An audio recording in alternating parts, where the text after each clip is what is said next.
Yeah. Oh, there it goes. Hi. Hello. Hi. It's one of those things where I guess Windows forgot that my microphone exists. Hi, everybody. No, don't fix it. It's better this way.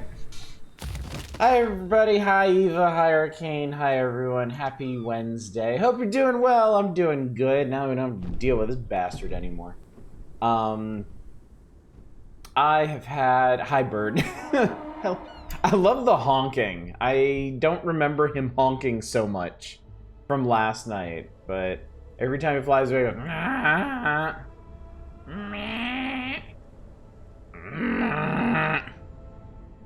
But yeah, I hope you're doing well. I'm doing good.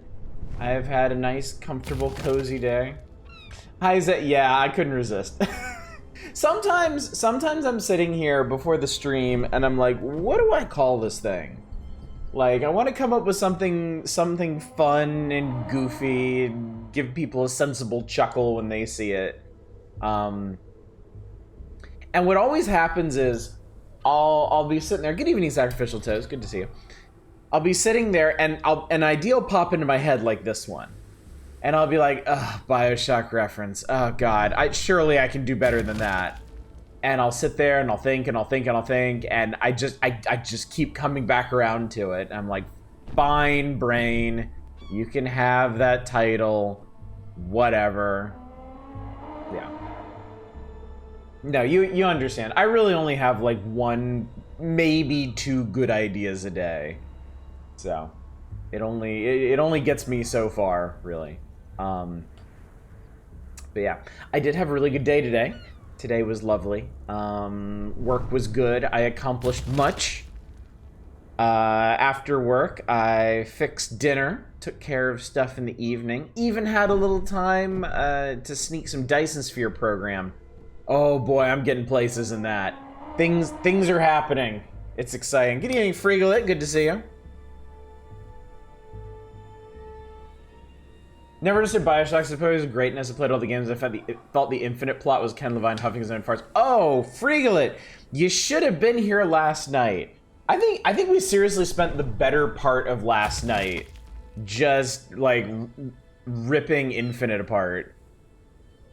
Like the original I'll rehash it too. Even the original BioShock is good. Its story is passable. It's not a good story. I have some very serious problems with it, but I'll give it a pass because the rest of the game is fun. I haven't played enough of 2 to really say, but Infinite story is garbage. It is trash.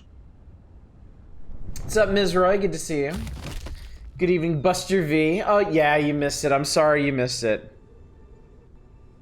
Hated BioShock 2 the first time I played it, and that became your favorite. Good, because I missed it. I'm not watching the VOD. I'm not in. Eva won't watch anything they're not featured in. Enjoy the first game well enough. I did too. I played through the first game 2 or 3 times, I think. If I were to ever stream it, I would absolutely give you a running commentary on the story as we go through it. Because I have some serious criticisms thereof. But yeah, it's not like Infinite. It doesn't detract. That's the big thing. It doesn't detract from the experience. It's not a great story. It has its moments, but nothing about it is like a drain on the experience. Whereas Infinite, like, you are, like, for the back half of the game, you're basically fighting against the story instead of whatever. You know, this actually unlocked a memory in my brain. Isn't there some giant, like, clockwork bird thing in Infinite as well? Like, I don't remember. Do you fight it? Does it do anything? That was another thing. Like, last night we were talking about BioShock Infinite. Somebody mentioned the time-traveling twins, and, like, I was flabbergasted. Because I was like, I had completely 100% forgotten those twins existed. Which means that you can effectively recap the storyline and comment upon it without any input from them whatsoever. He's like a stalker antagonist that dies from the plot. You drown it. It's featured heavily in the promotional art. Wow, huh. Honestly, I feel that Infinite Riders mixed 2 or more scripts in the game. That's not even mentioning what the DLC introduced. Yeah, that is probably my biggest problem with Infinite Story, is there's just too much going on. Like, they could have very easily hung an entire poignant story on Columbia and, like, the early 20th century super science that keeps it aloft and all that. But, I mean, like, the original BioShock. You know, the original BioShock is a very complicated plot entirely contained within Rapture. They had no need for time travel or parallel dimensions or any of that bullshit. They even got their kitschy little twist in there. But yeah. What is it about RiME that makes us talk about BioShock Infinite, chat? Like, how did this even happen? Yeah, I'm sorry, Lojo High. It wasn't... Well, I guess it is my fault. I guess it's entirely my fault. Because I put it in the stream title, and then that's just... Of course, that was going to set people off. And then I had people in chat lamenting the fact that they missed our takedown of it yesterday. So it's like, greatest hits time. Yeah, I would like to think about other games. Dyson Sphere Program. I am doing great in Dyson Sphere Program. I have set up all kinds of complex production lines, and there's a really, I've mastered the logistics system where you can attach drone ports to storage bays, and it'll move all your materials around for you. I've mastered oh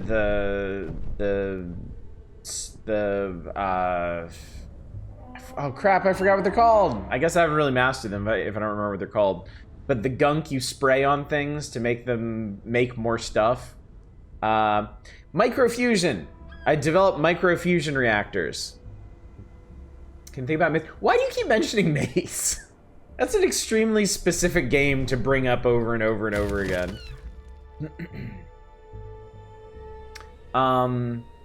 So I kind of solved my I'm building the initial puzzle pieces for the Dyson Sphere itself. I have gotten that far. I am actually building Dyson Sphere components. I think just a few more technology unlocks and I'll have the rockets to launch them into solar orbit and start assembling the thing. And that is super exciting. That is crazy exciting. I need to develop the 4th of 5 research types.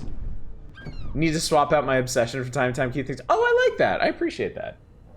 Okay, well, carry on then. Oh, Jesus Christ, Zendeef. If lettuce is into BDSM, would it be colored? Oh, God. Oh, my God. Good evening, Zendeef. Good to see you, buddy.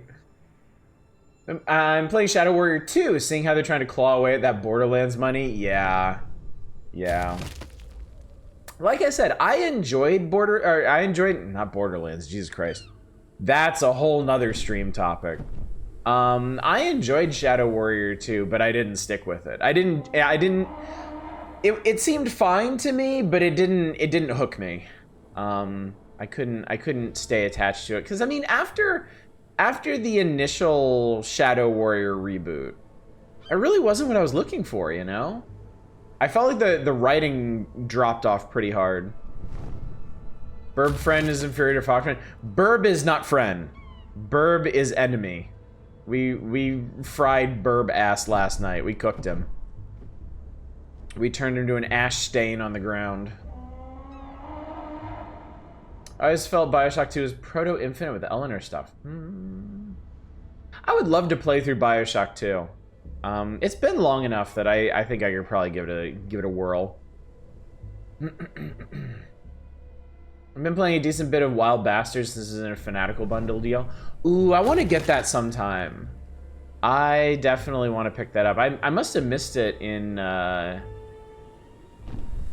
in that Fanatical bundle. I got the Fanatical bundle that had Warhammer 40k Rogue Trader in it, and I really want to play it, but I'm waiting until I hit some kind of lull in my factory automation obsession, because I don't think I could manage something like Dyson Sphere and like a full-scale CRPG at the same time. I just don't think I have time. Not super cheap is like buy 2 for 12 each or 5 for... Oh, okay. Yeah, so I probably overlooked it then. I'll get it sometime though, because I love Void Bastards. Definitely a very different game from Void Bastards, alright. Not sure I'm really digging the feel of it. Yeah, I still want to give it a try just because I like Void Bastards so much, and I would love to give those developers more money, just, you know, discounted money. Got Wild Bastards in Dungeons of Hinterberg. Okay, cool. Cool. Good evening, Manic. Good to see you. Writing doesn't match the character development of 1 because they need to keep in Borderlands wisecracking. Also, the voice clips aren't tied into specific set pieces like the first one, so they repeat a lot. Yeah, I remember that. I remember, like in the first one, like Lo Wang is kind of an ass, but his relationship with Ahoji kind of opens things up to see a little bit deeper than that, and you get some really nice environmental storytelling when you go check out his place and all that. And like there was just a lot of really nice little character moments, and 2 didn't seem to have any of that. Like, you just get the wisecracking without anything deeper than that. And I remember there's a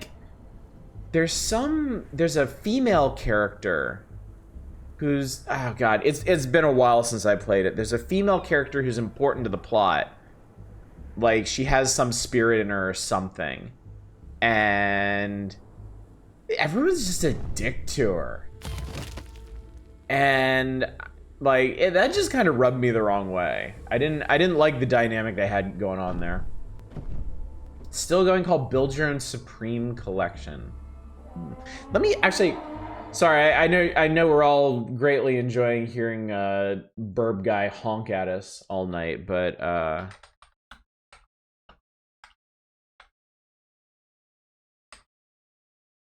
want to take a look at this real quick. At least have it open so I can see.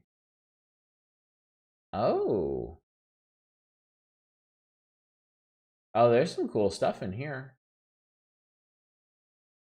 Oh shit, there's actually several things in here I kind of want. Might be picking up some stuff later, in fact. Castlevania Collection is going to be free on Epic Store tomorrow. Which... Oh, the Anniversary Collection. Okay. I have... Yeah, Eva asked which one. I actually have that one on Steam.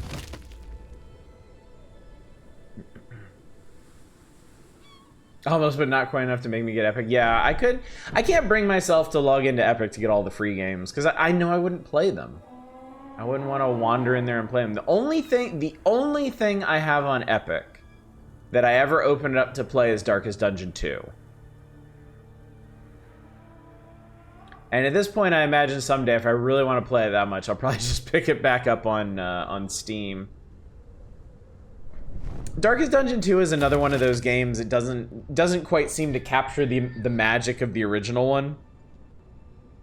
I love Darkest Dungeon. Darkest Dungeon is one of my all-time favorite games. It is like top 5 material for me for sure. But Darkest Dungeon 2 didn't really do it for me. Need to go back to 2. It has some serious pretty serious balance changes. Yeah, I'll give it a try from time to time, but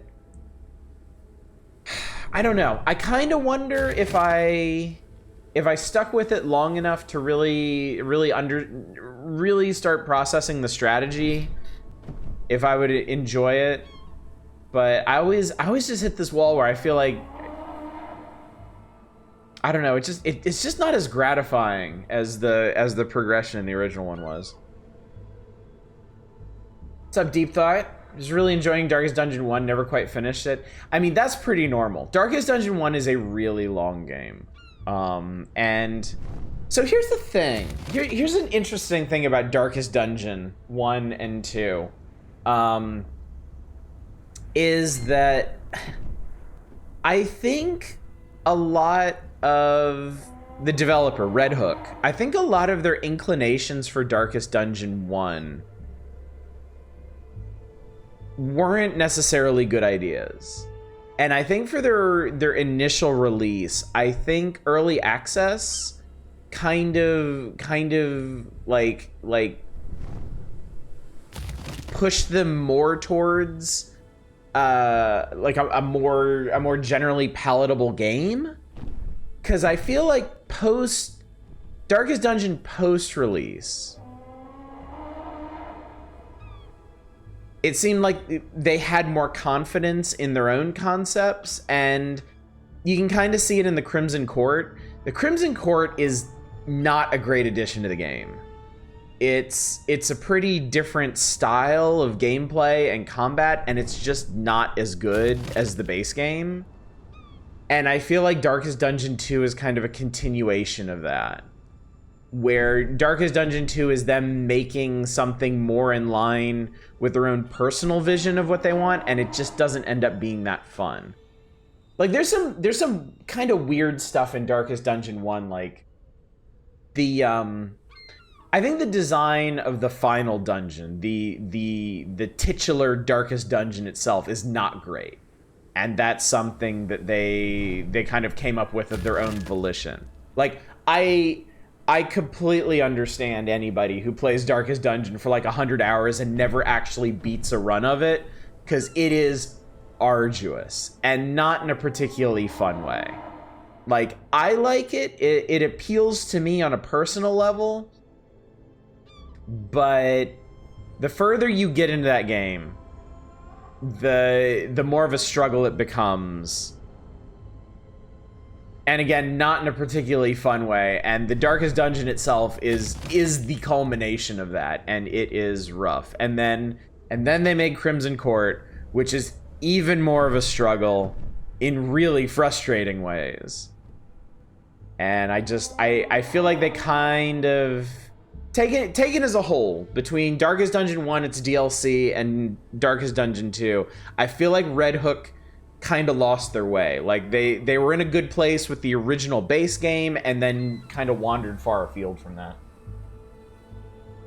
Looked really visually impressive. I appreciate the team taking a swing for the new game. Have to give the developers props for not just being Darkest Dungeon 1.5. I can respect that, but I don't necessarily like it. I kind of think it would have been better if they had just made Darkest Dungeon 1.5.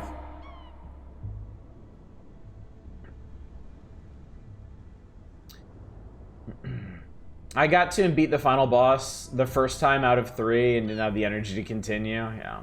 Are you saying the thirst debuff is bad, the thing that randomly makes a character fucking awful? You know what? Honestly, managing the blood isn't even, like, it's nowhere close to my biggest problem with Crimson Court. My biggest problem with Crimson Court is the dungeon layouts. Okay. This is kind of a problem with the original Darkest Dungeon's design, where a lot of its difficult. It's a difficult game. It's a very, very difficult game. But so much of its difficulty is tied up in knowledge. And this is not an uncommon thing in video games. Like, roguelikes depend on this heavily. Where there's plenty of roguelikes out there where technically, if you know exactly what to do, you can beat a roguelike the first time you play it. But of course, you don't know what to do.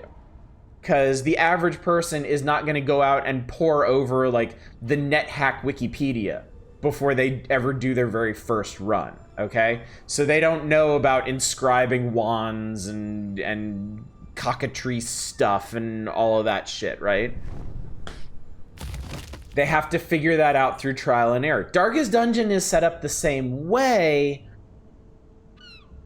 but it's not set up like a roguelike, because it takes so long to build up your characters to the point where you can put them at risk to enter that trial and error period, and that is the key problem with the Darkest Dungeon itself.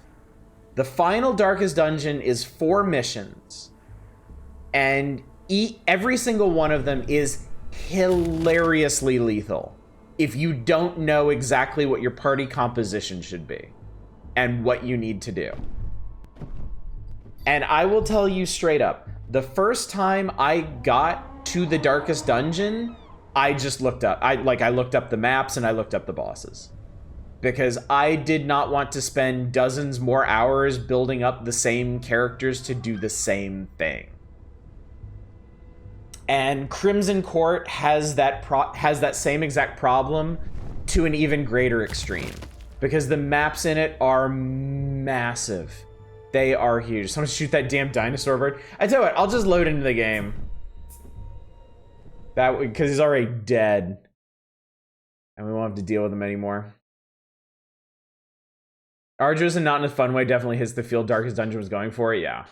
And it's a very personal thing whether that actually appeals to you or not. Felt very grindy towards the end of Darkest Dungeon. Yes, it is. It absolutely is.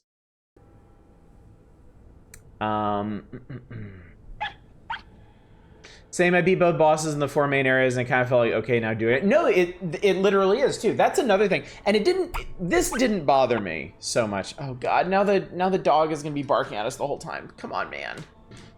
Let me go. You don't have to do this. You don't have to do this. It's fine. Here, go poof. There we go. Excellent. Great. Okay. So this is another thing that I think deserves criticism, but what didn't actually bother me is that there are 4 regions in Darkest Dungeon that you explore. And as you explore them, you unlock the path to the boss of that area. And then you fight that boss. And then, wait, no, there's multiple bosses. There's like three bosses per area, I think. And then once your characters are high enough level, then you can, 2, sorry, my bad. And then once your characters are high enough level, you can start doing missions at a higher difficulty level. And the higher difficulty level missions unlock swings at those bosses again. It's the same bosses, but harder. And there's 3 difficulty levels to go through each of the regions in Darkest Dungeon. So essentially, there are 8 bosses in the game, and you need to beat each of them 3 times. And I can totally understand why people would get sick of that. I didn't, because honestly, the 3 different difficulty levels all play kind of differently. I feel like there's actually a pretty good progression between them in terms of strategy and tactics. And I found that interesting, but at the same time, I totally understand if someone else didn't. Yeah, it is ultimately a very grindy game, and failure in Darkest Dungeon only makes it grindier.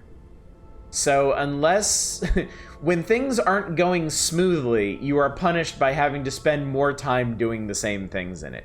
It's honestly not a great game design overall, but I think specifically because of the style and the atmosphere that they were going for, it kind of works. Like, it works for me. And it worked well enough for me to actually get through it. But I never beat the DLC. Game Shadows gonna say hi and drop out. Dragon Quest 3 is good so far. I am happy to hear that. Very, very happy to hear that.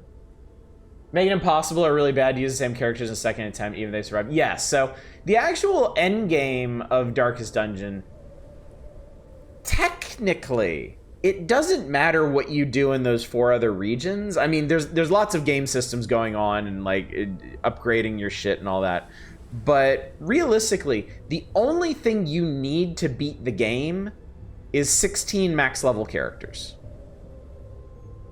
4 per mission in the Darkest Dungeon. That's actually the only thing that you are working towards.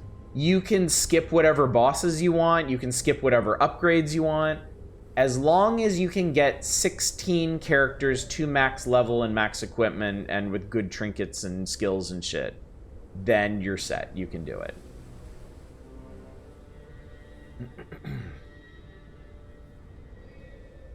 I love playing RPG set in the Darkest Dungeon setting with the Darkest Dungeon 2 animation and art design.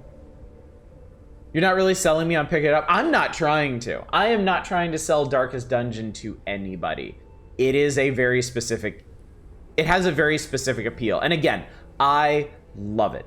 It is an all-time, like, top 5 game for me. Honestly, talking about it right now makes me want to play it again. I'm not going to, because I'm too deep into Dyson Sphere program and automation games. But someday, I'm going to replay Darkest Dungeon 1, and I'm going to enjoy it immensely. Did, like, the lore tidbits the various boss versions unlocked? I mean, the lore in it is fantastic. The story in Darkest Dungeon is fantastic. And I will say, I love the ending of it. I think it has a pitch-perfect ending for the kind of game that it is, and a very gratifying one for getting through just all of that bullshit. I don't know how much it would appeal to people. We could stream it sometime. I would totally be down for that. It would be long. It would be arduous. But I could name all of our characters after people in chat, and you could see the horrible fucking things that happen to you. Really try to get nomination games such as Factorio Satisfactory. They just aren't for you.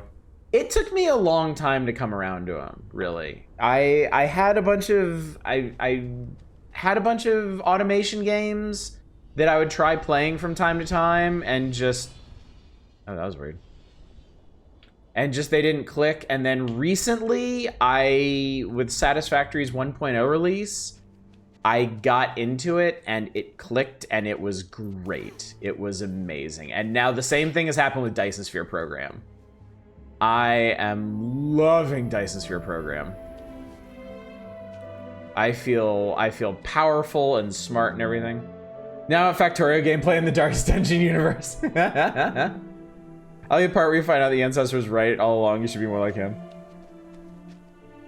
Just too grindy for you in the end, I think. Yeah, and that's totally understandable. That is 100% understandable. Might be another thing that took you away from Darkest Dungeon 2. Darkest Dungeon 2 actually feels a bit more hopeful than 1. I mean, that's also true, yeah. You are... Like, Darkest Dungeon 1, you are basically set an impossible task. You are given your ancestral home, and it is fucked, and you are trying to make the most of a terrible situation. Whereas Darkest Dungeon 2, like, yeah, a horrible thing is happening to the world, and you're on a quest to stop it. Design choice by the developers. They mentioned going for a hopeful feeling in several interviews. And I mean, that's cool. Again, you know, it's good that they didn't feel locked into anything from Darkest Dungeon 1. But, you know, they gotta understand it's also not gonna appeal the same way to everybody. Kill us Elder God, you have 6 mooks and no money, good luck.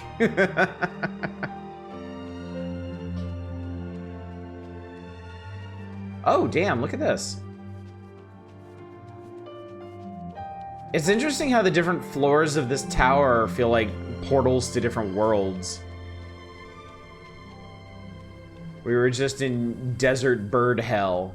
Now we're gonna be in lush forest hell. God, I hope there's not I hope there's not another antagonist creature out here. I can respect that, but maybe I'm getting older. Grimdark, absolutely no hope, has kind of grown stale for you. And that's fine. That's fine. Again, personal preference thing. Oh shit, we're on a boat. Are we truly wind waking this time?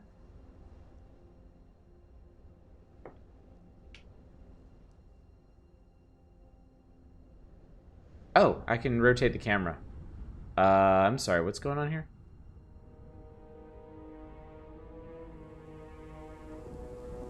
I think we're on that shipwreck, or no? That was odd.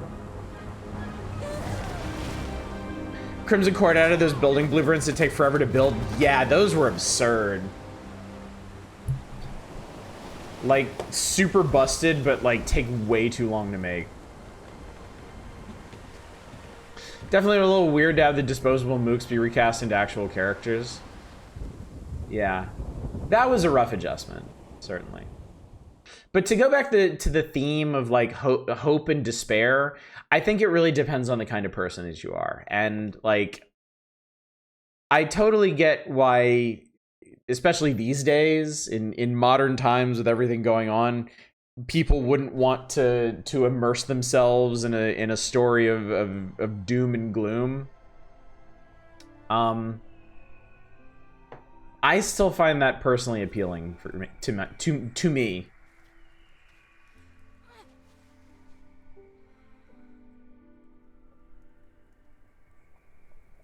Hope is the greatest evil, for it prolongs the suffering of man. Jesus. All right. We're in a place. And there's a lot of doors out of here. Also, there are vases I can scream at. Fuck you, vase.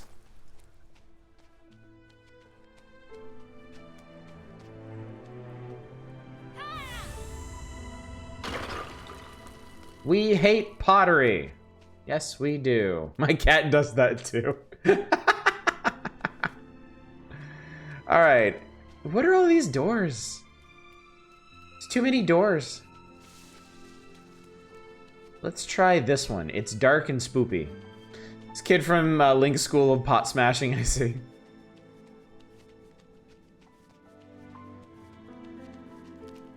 Oh, God. Oh, Jesus. Oh, Lord. It's door mazes.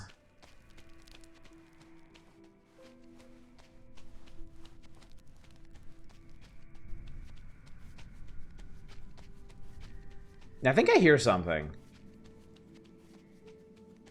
I thought I heard something. I wonder if this is like a sound-based puzzle.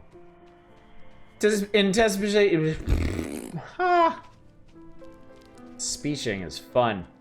In anticipation of the DLC, Sea of Stars just released a very comprehensive patch that adds some combat mechanics, adjust the prologue, etc. I was looking at that. I saw that it's on sale.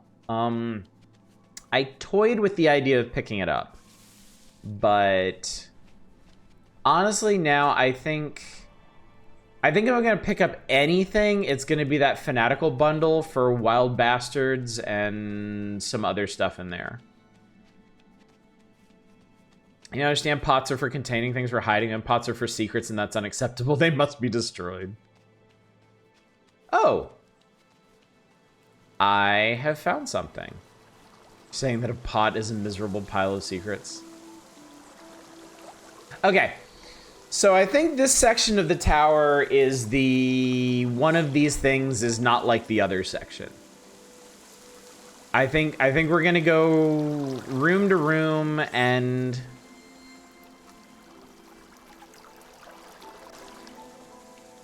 find things that repeat until they don't. Tower 8, yeah. Welcome to Tower 8.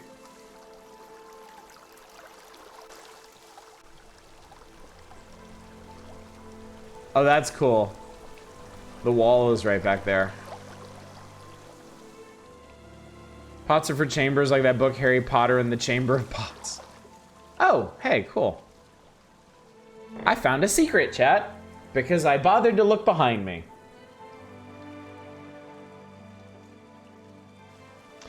I survived my encounter with the mysterious Shinkansen anomaly. Congratulations. I'm glad you made it. It was a very rude anomaly.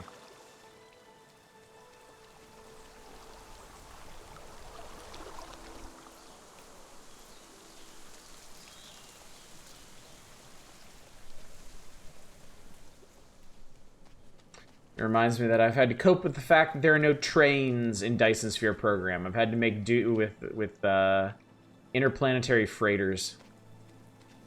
Played an absolutely rubbish racing game tonight. Oh, tell us all about it, Ms. Roy. I ache to hear of rubbish. We might be playing some rubbish on Friday. We're going to be doing a Curator Connect night.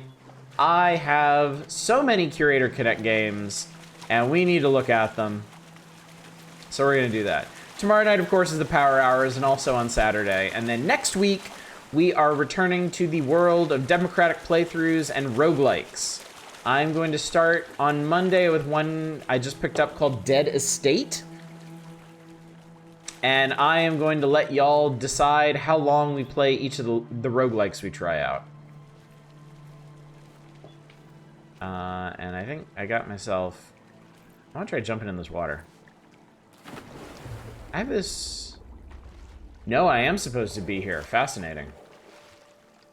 I meant, Mr. Do we have a story? Is there a particular reason we're here?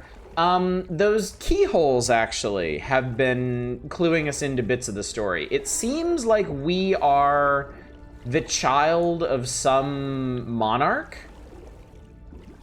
And we are estranged. Played Dead Estate, it's not bad. Yeah, I picked, it was on deep discount, because I think it just recently got its last content update. And it was on real deep discount, and it looked cool.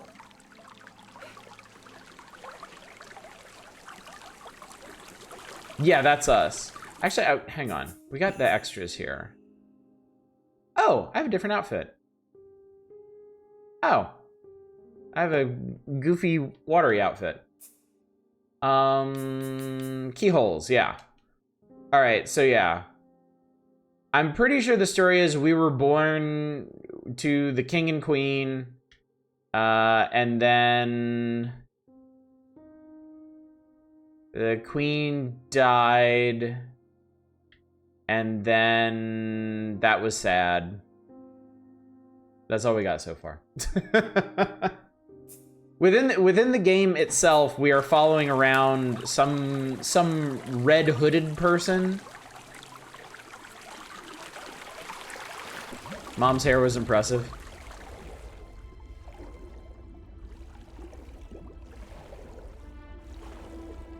Amazing plot.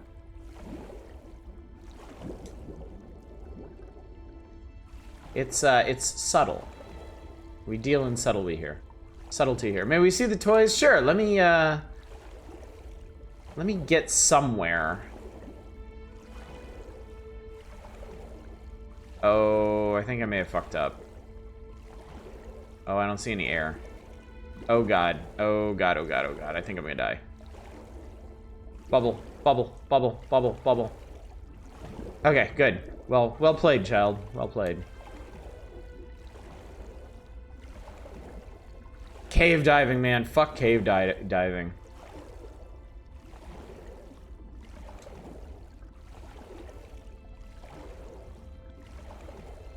Sonic drowning music intensifies. Ah, here we are. Somewhere.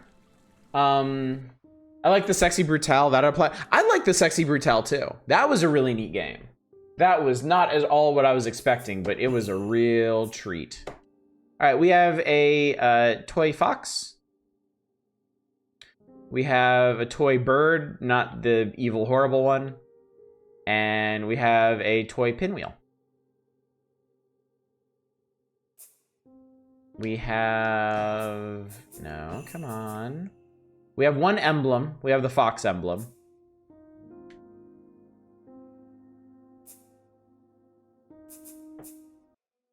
We have two lullabies. These are just little songs. Rise of Roads. It builds itself as an open world racing game. The very first car it directs you by is virtually undrivable. Spins out at a moment's notice and can barely get up hills, meaning you can't actually win races. The tractor is about $500 more, but has better handling. There's no music, just ambient noise, and most unforgivably, no motor sounds for your car. You can buy a rowboat for $7. The rowboat does not spawn and suffers from serious slowdown. Well, that sounds terrible. That doesn't sound... It does, in fact, sound like garbage. And then we have a gallery. Which I guess is... We haven't specifically found any of these. I guess you unlock concept art as you go through the different parts of the game. This is amazing, though. This stuff looks so good. Sounds like an Ubisoft racer.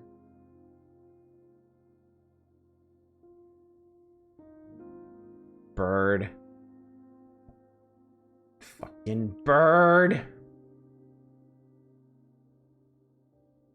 Nice.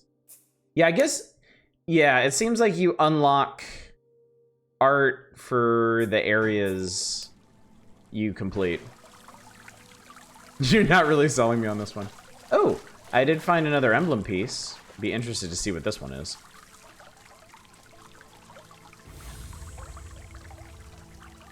Okay.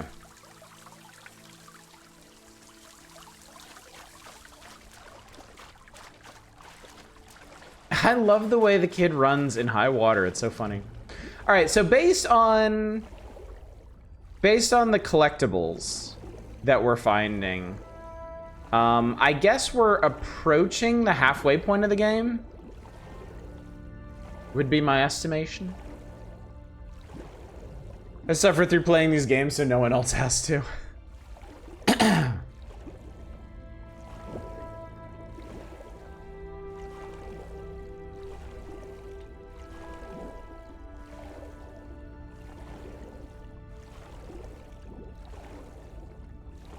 Oh, and I guess we're going back through here. Okay, cool.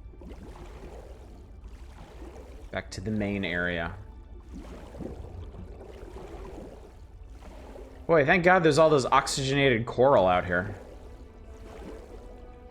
Not sure how this would work if there wasn't. I have found some absolute gems. It's a trade-off, really. I mean, it sounds a lot like the power hours. Like any kind of any general survey of any period in gaming or genre of gaming is gonna have its highs and its lows. Build the Cyclops. Okay, what am I doing? Okay, we're going up there. That's what we're doing.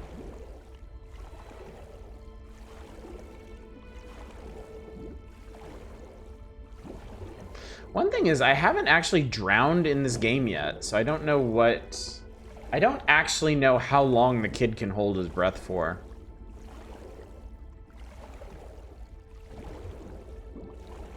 Without bad games, we would not recognize the good ones.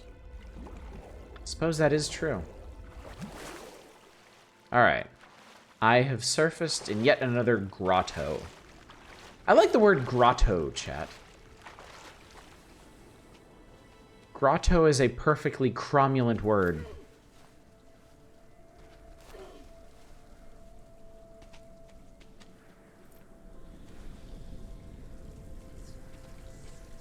Oh, it's spoopy people. Hello, spoopy people. These spoopy people do not fear me and actually form a wall. All right. So I'm afraid we must now take the fight to the spoopy people. And I think I see how.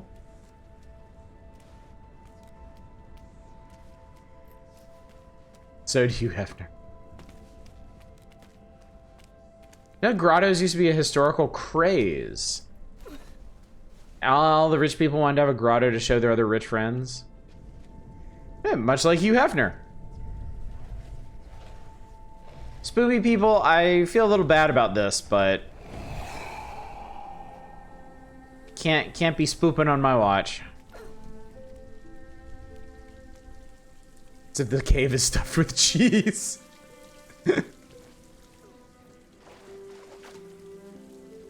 Ah, there's also murals. There are also murals throughout this. And, oh god, I'm sorry. Oh, Lord have mercy. Okay. Alright, so this... Alright, the spoopy people have become more aggressive. Oh, I should probably stop doing that.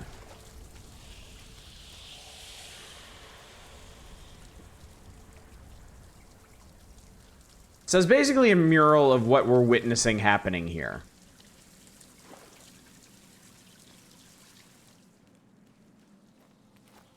It's an extremely moist cave, chat. Very, very moist indeed.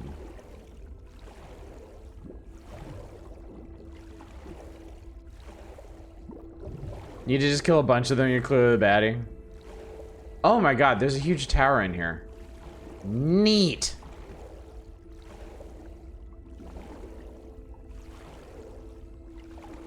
This is cool.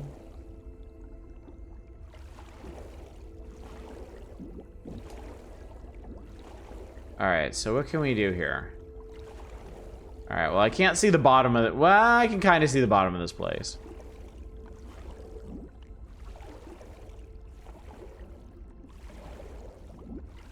This is some serious diving, and, like, the pressure is not messing this kid up at all.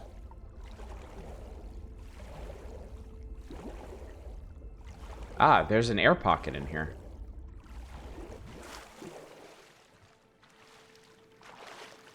And a doodad. I found another. Ooh, I hear dog.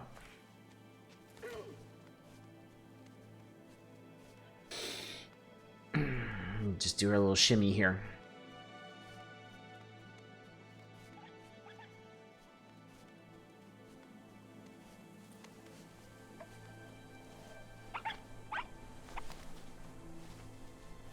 I think it's another song. It is.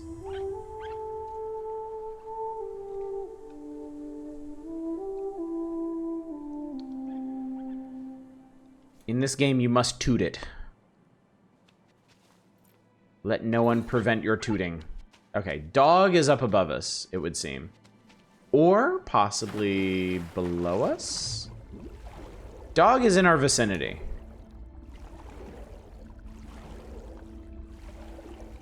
Doom toots as he pleases. No, do not toot it.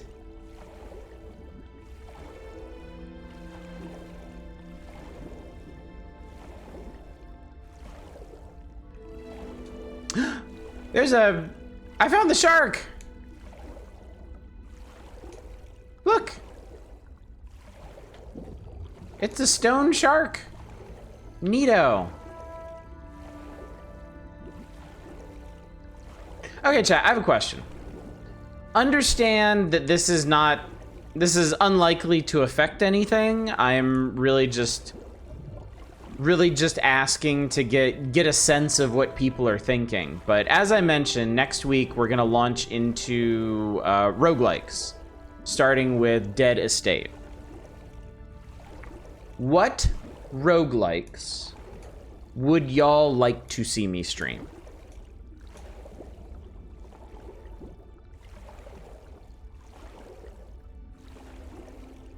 Rogue Legacy.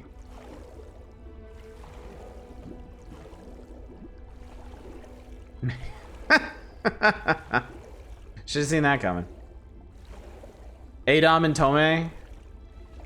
Tome I like quite a bit. Adam I never really got a good grasp of Adam. I do have them. I have them both on Steam. 2 if possible, 2 is better. Rogue Legacy. Okay, so I have played the original Rogue Legacy. And I've beaten the original Rogue Legacy. I don't particularly love it.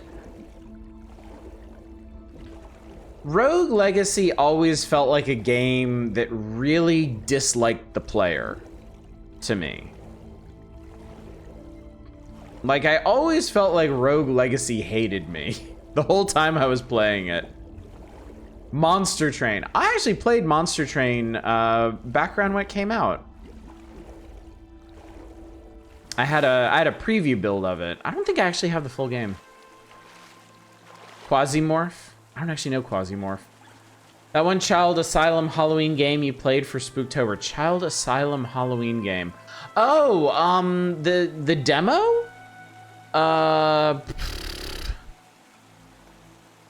What the hell was that thing called? We played it the same night we played Worshippers of Cthulhu.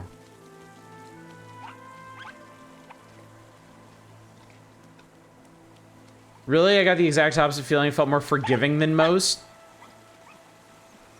Okay. I mean, the dialogue definitely indicates otherwise, but, Quasimorph isn't super roguey, but it's fun.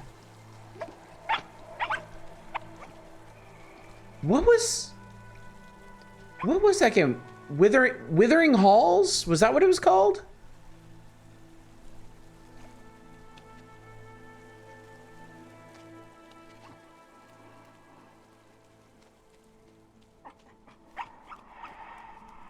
We made it to somewhere. Hang on, I see pottery that must be screamed at. Ha. Not a huge roguelike fan, but I like Beacon. Ooh, Beacon's a neat one, and I haven't played that in ages. The developer actually gave me like an alpha build of Beacon before it even showed up on Steam. And so I've got at least one VOD of that on our YouTube channel. That was a cool game.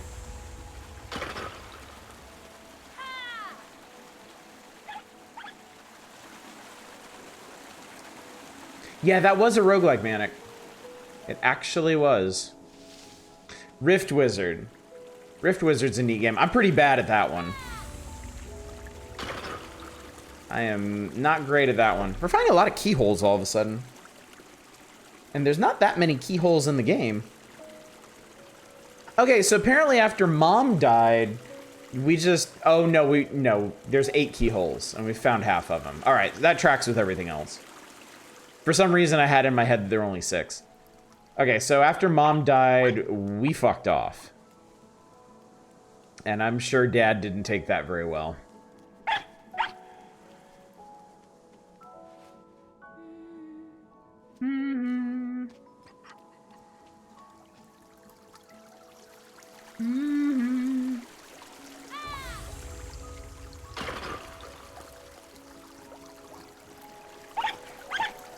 Can you actually dive in any of these? No, you can't. Or at least not that one. Civ 6 is basically a roguelike. We're not doing the whole technically anything where you die and restart as a roguelike, okay? We're not doing it. I want roguelikes. Okay, what is going on here?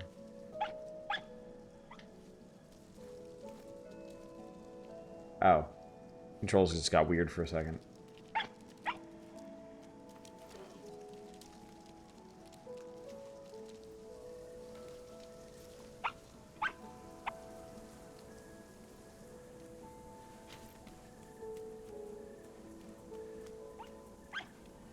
Berlin interpretation. God, Jesus Christ. This is the exact opposite of what I wanted. Now I'm even more curious to see you play Rogue Legacy to see where you're coming from. I suppose we could. Ah. Orb banishes the darkness. Okay. Okay. I love our little doggo friend. He is great and perfect and wonderful, but he really needs to shut the fuck up. He really, really needs to stop yapping at me. Not the fucking Berlin interpretation again. Think you'd find Infra Arcana interesting? You know, I actually downloaded that. I was gonna try that on our demo night if we had time, but we ended up only playing 2 games.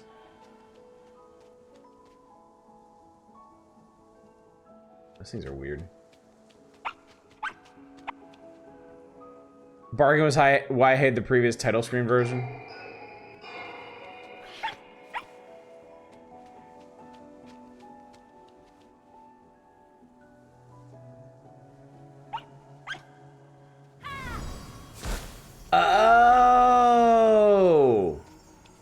Oh my god. If you scream at orbs, they explode. How did I not know this? Man, I should have tried that. Remember way back at the beginning of the game, we found an orb in the initial area, and I didn't know what the hell to do with it.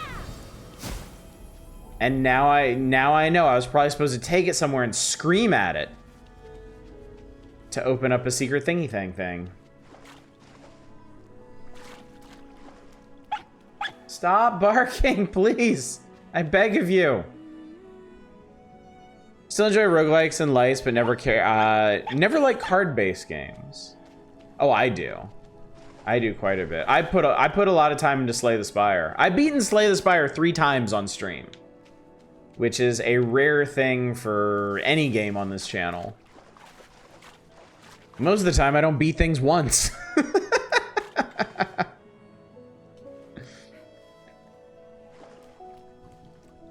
We played some other ones like Card Quest that were really good. Resetting for Balatro. Now a Blackjack roguelike, I would like to see more of that. Oh, are you thinking of Dungeons and Degenerate Gamblers? Because that was a cool game. I did rather enjoy that one.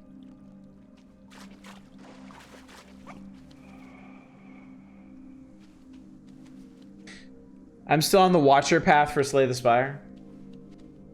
It is dark in here. Did you beat the? I did not beat the heart. No, I beat a single run with each of the characters. Beat the heart once on my first try, never again. No, I never did Ascensions or anything like that. I do enjoy Slay the Spire, but there's nobody who'll ever manage to turn me from the notion the artwork is terrible.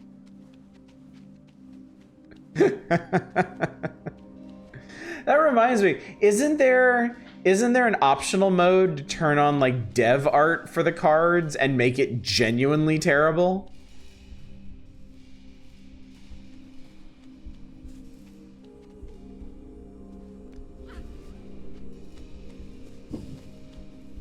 Oh my god, I think I'm about to be tutorialized on what I should have done the first time.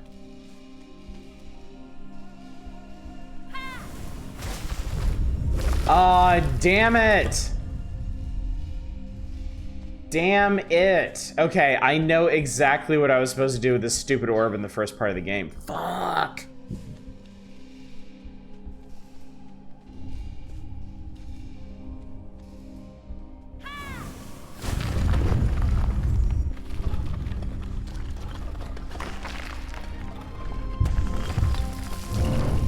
Robo-friendo! Turns out there's something worse than Slay the Spire's artwork, the beta art. Oh, I'm gonna go ahead and warn y'all of something too. I am going to let you know to look out for something on the horizon. And that is this opened, didn't it? I'm gonna blast that thing again. Caves of Cud. Caves of Cud is getting its full 1.0 release after really the better part of a decade on December 5th. So once that happens, I'm going to be playing Caves of Cud again.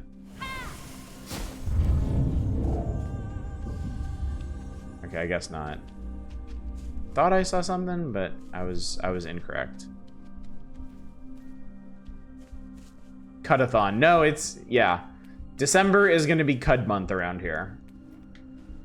I can spend... Okay, there's something going on back there, but it looks complicated enough that it's going to be... I don't think it's a secret back there. I think we're getting back there eventually. Maybe I'll actually learn to play Cud. Cud-sember. Chewing that Cud. It's a tutorial now for maybe. Hey, I got pretty far when I played it before. I got to Bethesda Susa.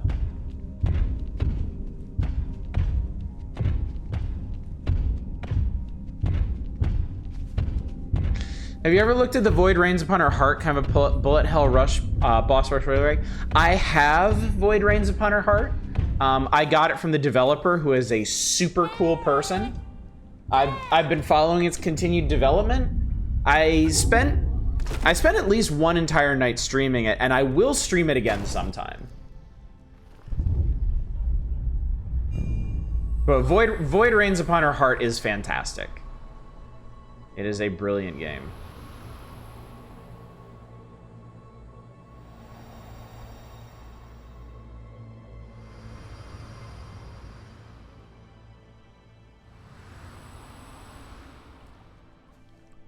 Tried learning Dwarf Fortress when I got Steam release. I still failed to get into it. I'm gonna give Dwarf Fortress a try at some point. I don't know when though. Too big for you? I like games where I can keep the whole game state in my head. I feel like these automation games I've been playing have been preparing me for something like Dwarf Fortress. This is starting to become Soma.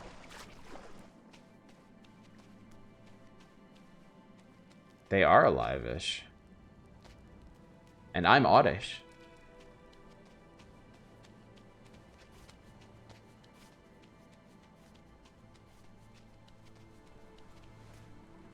Oh shit, what is that?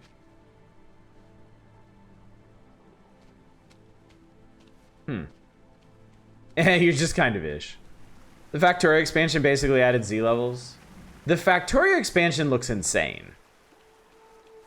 Like, the Factorio expansion looks like an entirely new game using Factorio as a base. Uh-oh, alright. These guys are aggro now.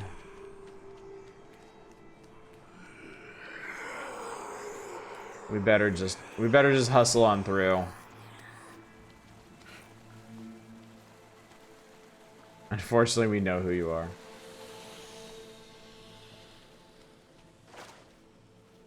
I'm gonna get into Factorio someday. I mean, after Satisfactory and... Oh, for fuck's sake, pick that up. Child, I swear to God, it is not that complicated. Yeah, after Satisfactory and Dice-Sphere program, I kind of have to.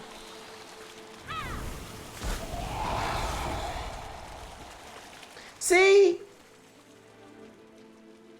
Just let me get close enough to vaporize all of you at once. Save us all some time.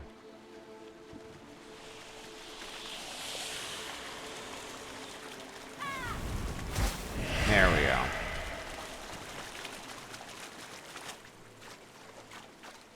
Oh, they respawn too. Well, that's no good.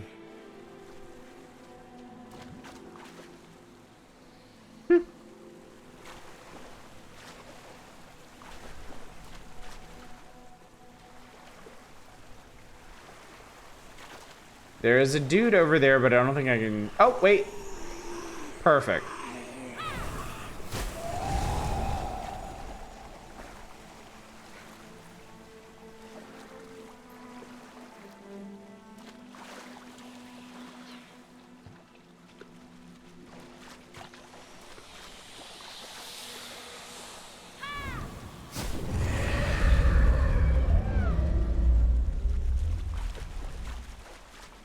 Made that one wiggle.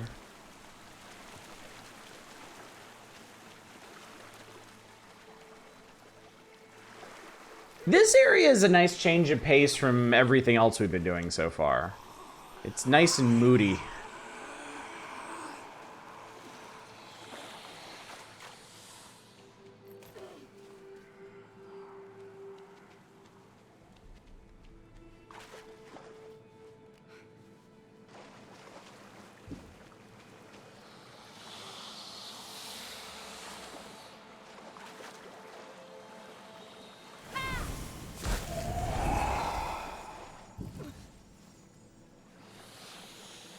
Oh, weird. They came right back. Maybe I don't need to explode those guys. A little taste of survival horror as a snack. It helps to change things up in games like this. Like, I mean, this is, you know, this is a really cool game. This is a lot of fun. There are a lot of dudes down there. You know, I love chill, atmospheric exploration games, but you know, it doesn't hurt to mix things up a little bit.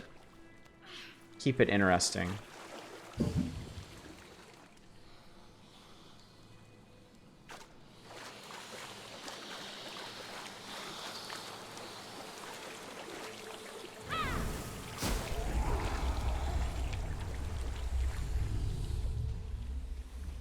Oh, they respawn real quick. Okay, no, it's fine, everything's fine. We're just gonna grab this. Get me a little piece of this, whatever the fuck. And and probably die. You know, the complexity of Factorio, Shapes 2 is also fantastic. This year's been amazing for automation. So I've been playing the original Shapes, and it's really fun. Oh, I died. Okay, so my question is, did I get to keep that thingy thing I got? I definitely want to get Shapes 2 when it gets a bit cheaper. Okay, so I did get that emblem piece there. Cool. Oh, interesting. So these are all 4. This one's 4, but this one's only 2 pieces. Curious. Did you ever play Steambot Chronicles as part of weird and older games? Did I? We played... I feel like I played some kind of Steambot thing. Was that the one? Vanilla RB? Yes. Yes, I did. I remember our friend Vanilla R Beans. How could I forget? Played it for the performance was really bad.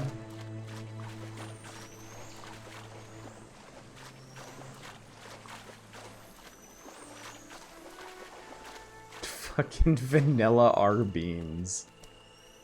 Oh my god.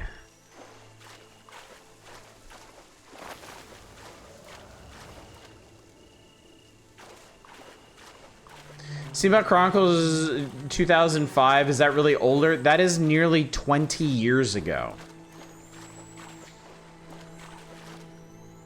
That is absolutely older.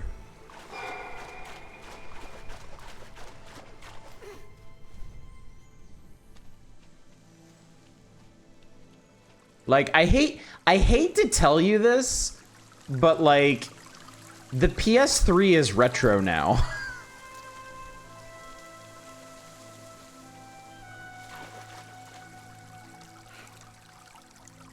Like, you obviously can't debate PS1. I don't think you can debate PS2. PS3, maybe you could make a case, but I consider it retro. Okay, but Skyrim was 2011. At what point is Skyrim considered retro? We should add that to the list. I mean, no, I agree with that. I do not disagree. Oh, I shouldn't have done that. I shouldn't have done that. I gotta go around now.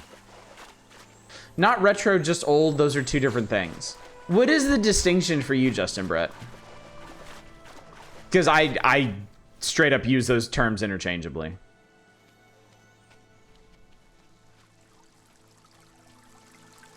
There are people who had not even been born when Steambot Chronicles came out who can now legally get married. Anything older than my kids is definitely... Well, no. Anything older than my older daughter is definitely retro. Of course, my younger daughter is going to be 10 next year, so... We're definitely getting there. Yeah, my older daughter is almost 13. She'll be 13 in December. She's going to be a teenager.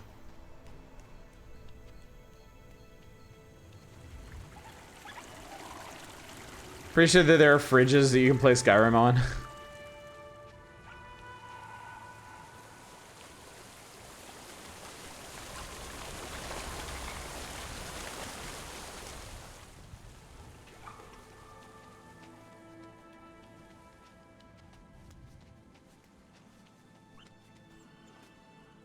I don't know if 12 counts. I'm comfortable with a common standard of 20.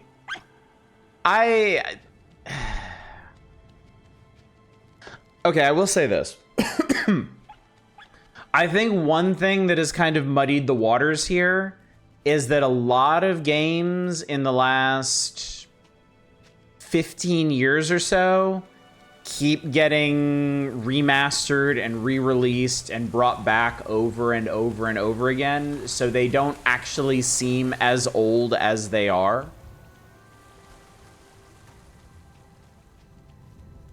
Like, if you look back 15 years ago, that was the heyday of Xbox Live Arcade on 360. Stuff like Geometry Wars and Super Meat Boy and Shadow Complex.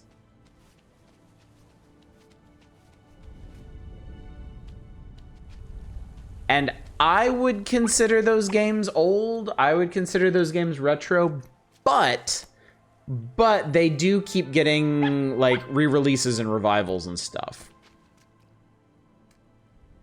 Mostly my thing of, okay, if a 3D game from the 360 era onward, what's retro about it? It gets into how similar a thing, a similar thing of how graphics don't iterate that much anymore. Oh, you wanted me to just scoop my ass through here. I actually finished Steambot Chronicles and had a pretty funny thing happen after the end, really. Reminded me of that damn tweet thread from this one girl who had been grounded and kept posting tweets from increasingly funny internet-capable devices, culminating in a tweet from her LG fridge. Technical progression between generations has been pretty flat since like PS3. Yeah. It is so much easier to go back 15 years and find games from, you know, 2009, 2010 that look surprisingly similar to games now than if you were like, yeah. Look at games that have come out now. Go back and look at games that came out around like 2010, right? Then look at the games that came out in 2010 and go back 15 years from there. Look at games that came out in 1995. And it's a much bigger divide. I'm surprised they let me climb this. When did PS3 come out? PS3 was... When was PS3?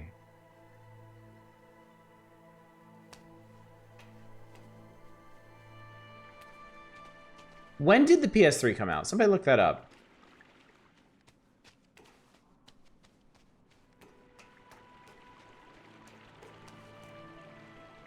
Super Meat Boy is obviously retro compared to Skyrim, but whatever we have that'll make Skyrim look antiquated might not be out yet for 50 years. That's a good point, too. 2008 or 9? Hello. Also, thank you, Chalk Car. Appreciate that. Oh, Lord, what have I done? I just vaporized the floor. I meant Super Mario Brothers, but yeah. When you complete Steambot Chronicles, you return after a year away and have a duel with the main girl. If you lose, you spend the rest of the post-game as a passenger in her Trotmobile instead of the other way around. That's really funny. Alright, I need to scream at this thing. Okay, so that's how we open these doors. Kind of a fascinating topic. Oh, it absolutely is. It's really interesting stuff. Yeah, because there is no clear distinction between like retro and modern games. And that line has only become fuzzier in recent years because, as we've been saying, there's just not that much of a divide between older games and more modern games now. Sorry, guys. Haven't owned a PlayStation since 2, and damn, I miss that system. PlayStation 2 was had a fantastic library. The system itself, I take some issues with. Because I have an old fatty PS2 up on my shelf that is dead as a doornail and was giving me trouble just a few years into its life. So I kind of think the hardware itself was pretty flawed, but the library was, well, to me, second only to the Super Nintendo. Funny thing is, I had an old fat one and it just never broke. I mean, it's like 360s and the Red Ring of Death. Like, some people got lucky, some people didn't. Key. Older games are very hardware limited, built around that. x86 architecture has dominated gaming for many years now. True. Also true. Not to keep on the same topic, Steambot Chronicles kind of made me feel that Japanese developers had more fun takes on open worlds than Bethesda ever had. I imagine you see more variety in like Japanese open world games. I think in the West, because open world games have been dominated by a few specific publishers, I think they tend to look very similar. Bethesda open world games are a specific style. Like Ubisoft open world games are a specific style. They may consist of different... Wait, what the hell is this room?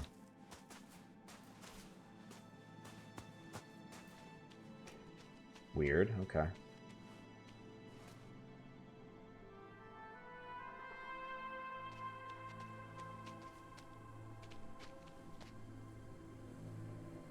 I was down there earlier?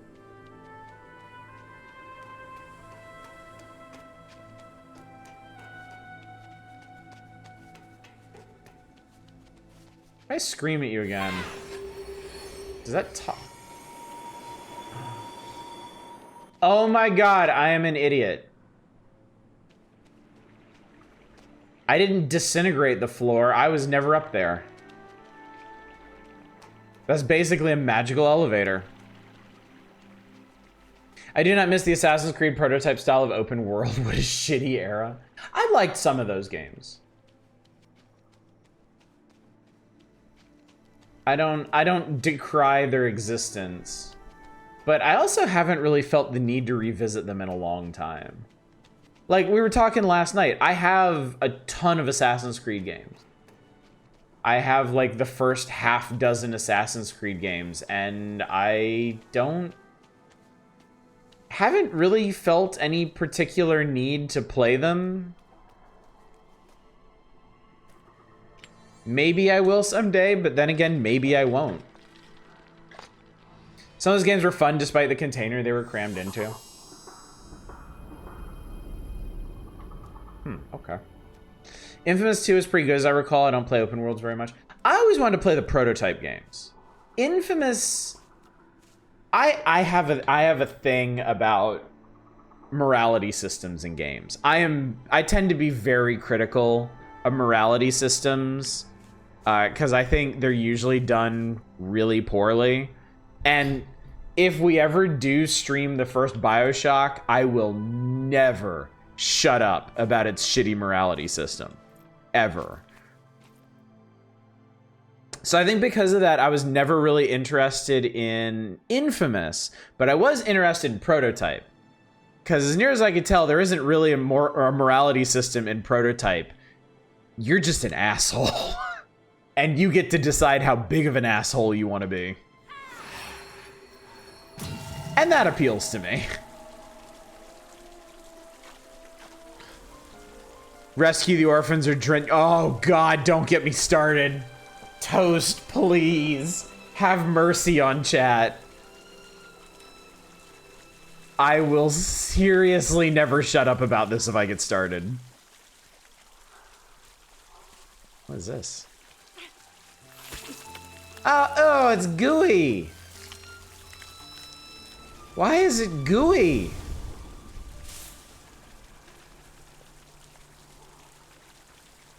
Sorry, the PS3 released November 11th, 2006. So the PS3 just turned 18. I'm sorry, that's retro. That is absolutely retro. Oh. Lick the glowing blue syrup. I bet it tastes good. I bet it's blueberry. I feel like I remember a friend talking about Prototype. All right. I pulled somebody's eyeball out. Now what do I do with it? Oh, I bet I shove it over here. Bet it tastes like blue raspberry. I actually really like blue raspberry. Blue raspberry is good stuff. I know the math checks out, but I hate it so much. Good evening, Chaos. Oh, poor Chaos. If only the Berlin interpretation includes something about morality systems, we could have the ultimate discussion. Truly the ultimate discussion. Okay.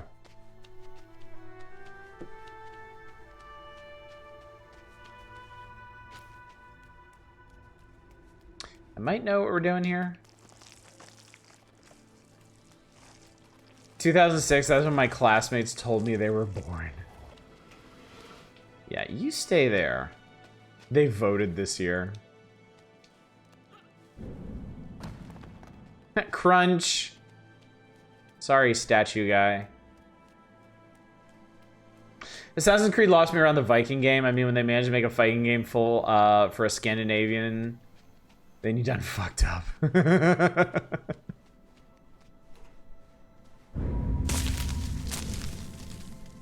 Perfect. Actually, no, that checks out. I remember we had PS3 dev kits before I left Activision, so that lines up. You don't have to like it. Nobody has to like it. But them's the breaks. I mean, really, in this context, y'all should be happy. Because that means under our weird old games directive, that only means more stuff is on the table. It means I have less reason to say no to more recent things. I had to go vote again today because I got a letter that told me I signed my ballot wrong. So they actually let you vote again?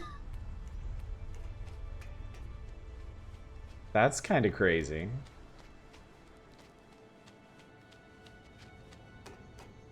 Was the PS3 widely hated by most developers who weren't from Sony? I believe so. PS3, I think, was the peak of their, like, weird, bizarre-ass architecture. Like, I know the PS2 was difficult to develop for because it had pretty unique architecture. And then I think the PS3 was just insane.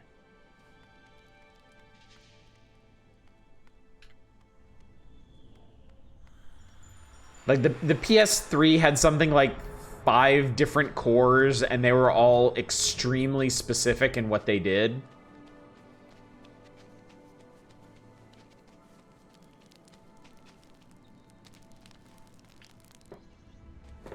Why not? Democracy is broken. Not so much voting as going to the elections office and showing them all my different signature styles so they wouldn't purge me from the voter rolls permanently. Okay. That is certainly an important thing to do then. Didn't know if the PS3 is bad. This is nothing really made you want one. I guess there were no games on it that you were particularly interested in.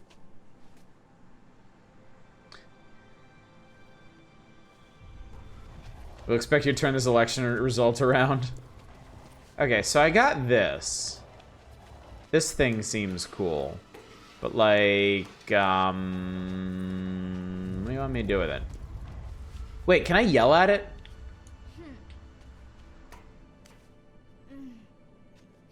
No, we're just kind of like whatever. Oh, there's an emblem. There's an emblem for it on the floor. All right, I did it. Oh, this thing you do. I bet I can yell at you.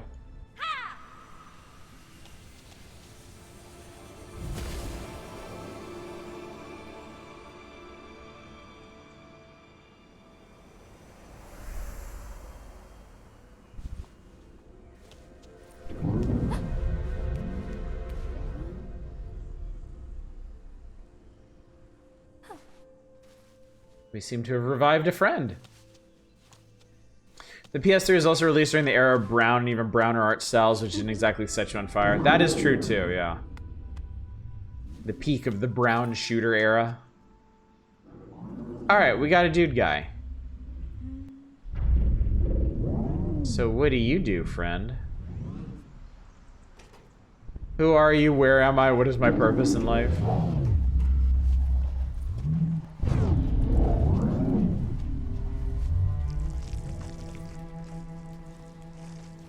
I guess I push you over here. Meow, meow.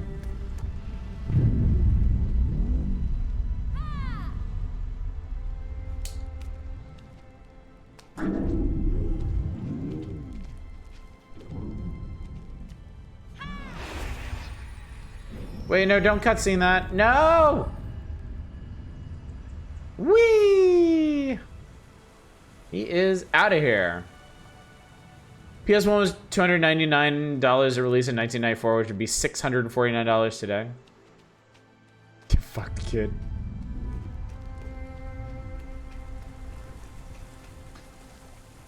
Were any of the consoles a reasonable price? I guess that's a good question. I mean, see, at that point, I was buying consoles after the fact. I never bought a PS1. I've never owned a PS1 in my life. I bought a PS2 when it dropped down to like $200, I think.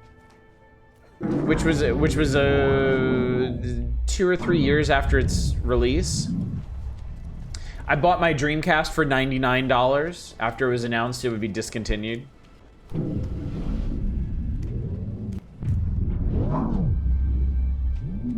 PS2 was also $299 in 2000, so that isn't as bad.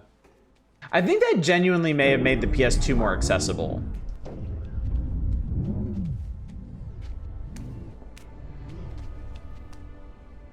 Okay, so what do you do? Oh, this is like robot manufacturing. N64 is 200 at launch.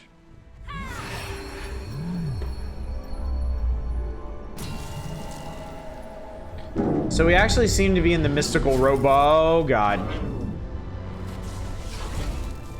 Oh, I may have screwed up. I may have needed to move him over to the other door to open that up first. Ah, well. Well, we're gonna build ourselves a robot friend. Yeah, fuck. I was supposed to put this over here first, and I didn't. Unless this thing still functions.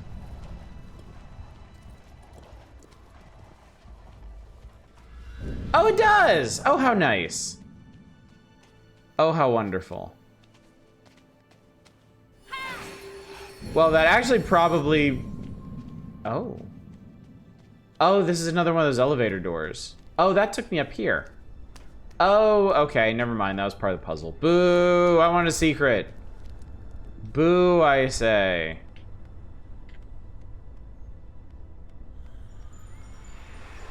PS2 was probably more. It had the DVD player appeal. 3 onwards when the divide creeps in hard.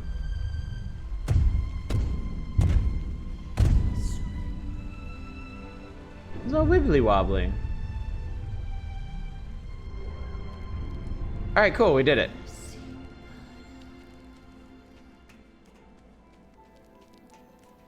Now I wonder, can I get this up here? My PS2 doubles a DVD player, which is a godsend as a poor uni student.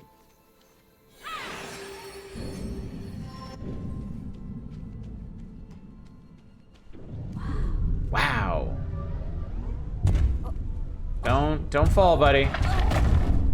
Hi. Hello.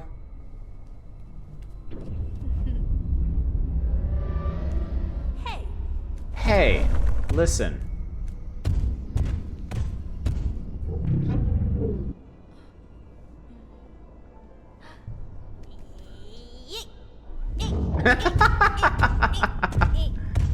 Okay, that's pretty cute.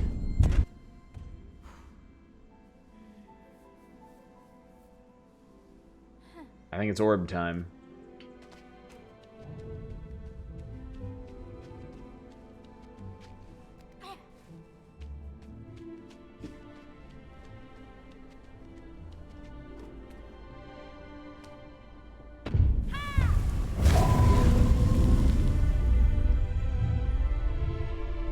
Whoa, I like supercharged his ass.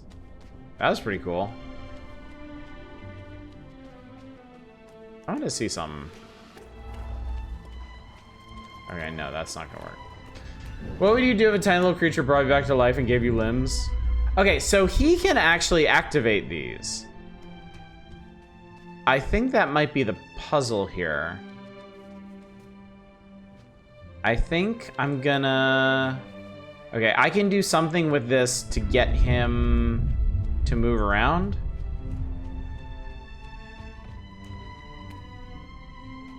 Gonna come over here.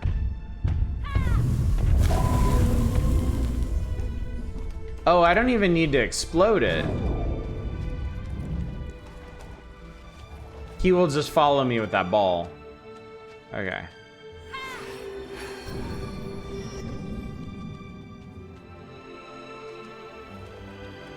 And that means we can move this out here to this magical plate and open that door.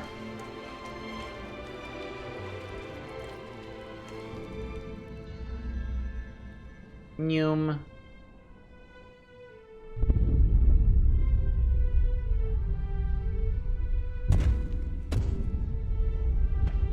He's like, I want to go this way.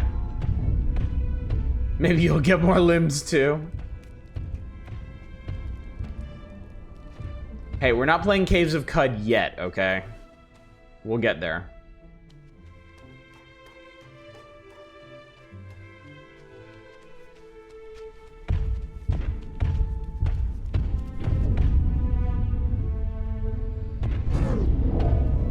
See, he can get up there, I can't.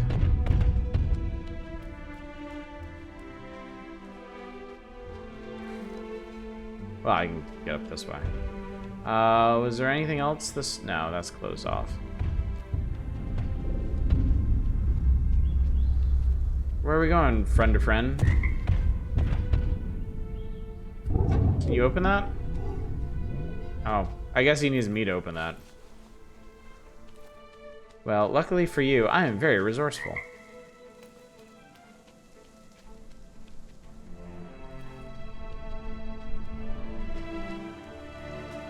I think we mainly need Robot Friend to clear out all these brambles, which is really funny. I need a sentient stone and metal robot to clear out something that I could do myself with like gardening shears.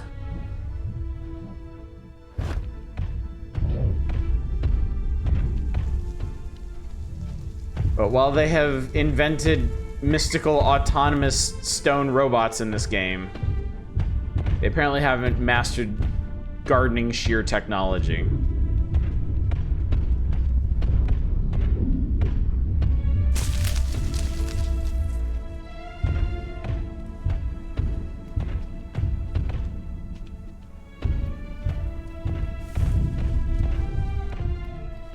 So where are we going, buddy? What are we up to? What's our next move here?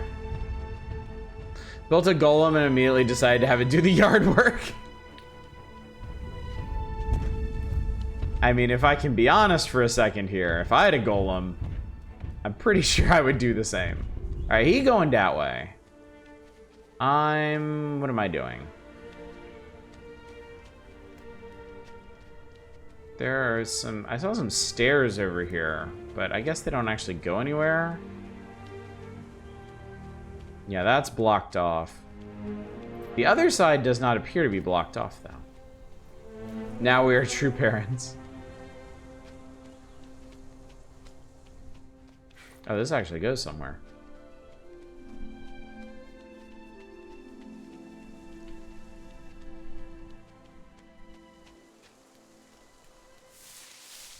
Goes to another person. I get the game auto saves every time I shatter one of those people.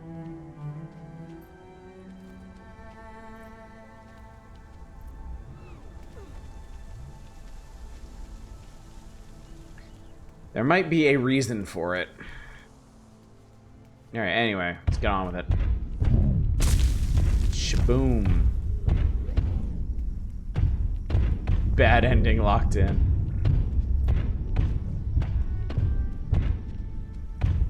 This is the witness environments, and the kid is having so much more fun than the witnesser did. Ah, yes, we're here.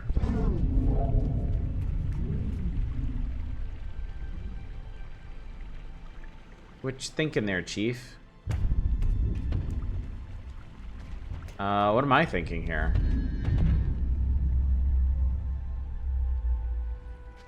Oh, he opened this door for me. Okay. Well, if I actually... Wait, hang on. Oh, no, I can't do that. Ha!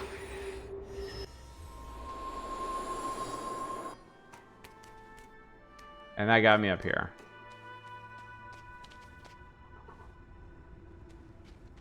Yep.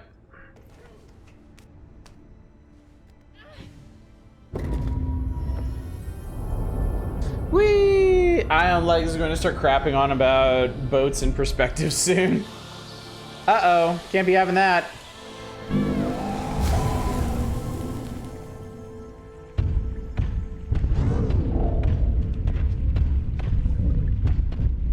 I guess we're going this way. Oh, you want to get through there, do you? Could you maybe... Ah, here we go.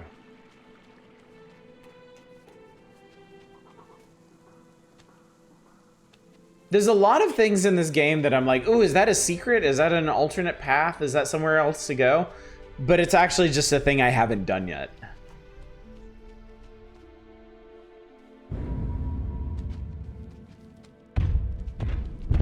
Normally, chat, I'm pretty good at orienteering in games. Like, I have a pretty decent idea of where I've been and where I'm going. This particular area, I am pretty confounded. Like, I know that I'm going back and forth through places that I've already been, but I don't really recognize them. And I'm really just not very clear on how everything connects.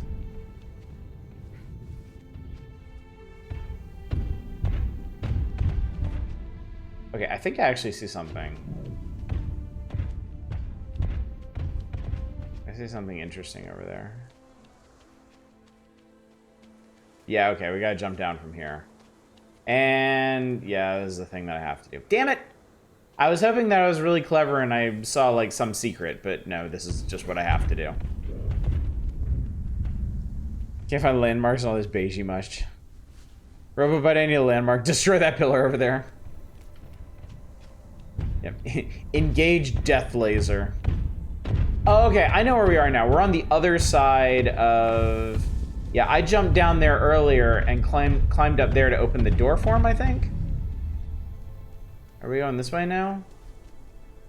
Oh, no. Nope. I lied. I actually have to go down here. It's the same kind of area, but mirrored. We're like on the other side of it. So yeah. Never mind. Ignore me, chat. I know not what I speak of. Markings on the ledge doesn't mean anything. It means that they're a path intended for this guy. Because they're little crude stick drawings of him.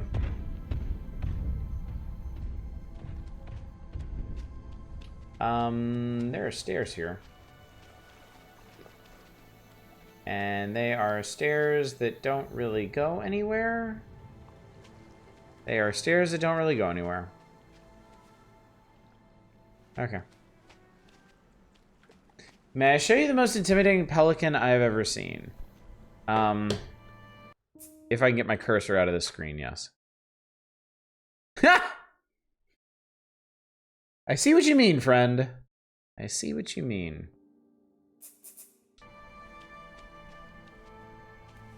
Oh, I see the spoops. I see spoopy ones. How y'all doing back there?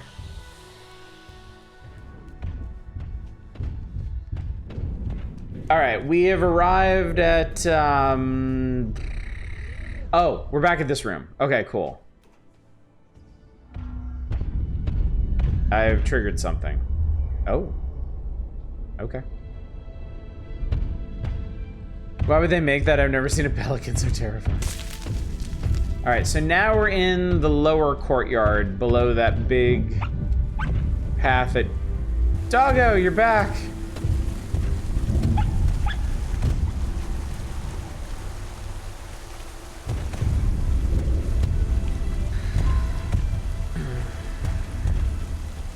Oh, we can actually see the tower from here.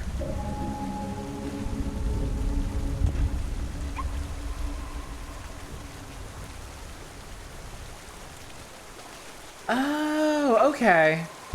So I guess we're back outside. I guess we're back where we started. Yeah. So this whole exercise was to get a big ball friend. And we've done that. Also, can I dive in here? I can, but there's not anywhere interesting to go. Tower looks an unfortunately long way away. Nah, it's fine. This is all very impressionistic too. Like I'm not sure any of these places are really as far away as they appear. Oh, Dugai is just booking it.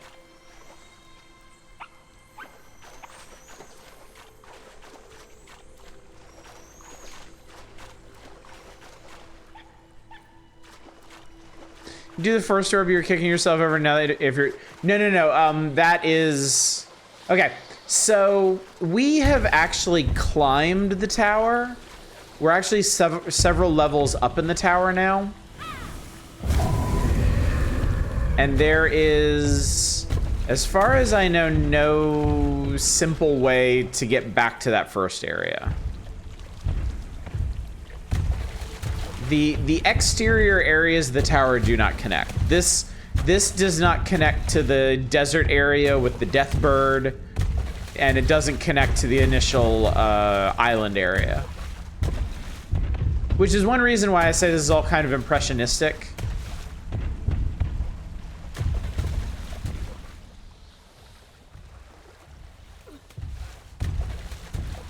Like there's all these exterior areas of the tower, but they don't, like none of these, the desert area and this area weren't visible from the island area.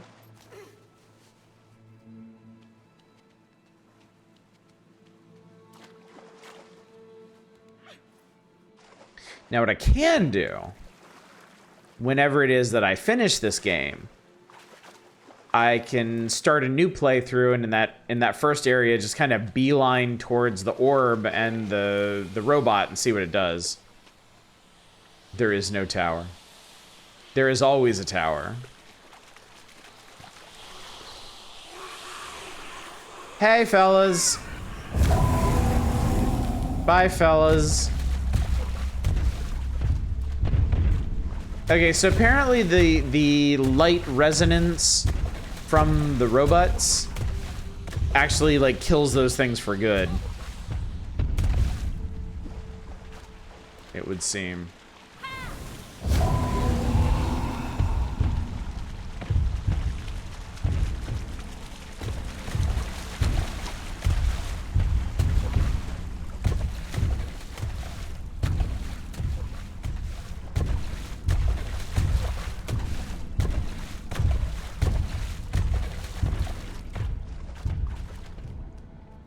Going? Oh, that's nothing. Okay.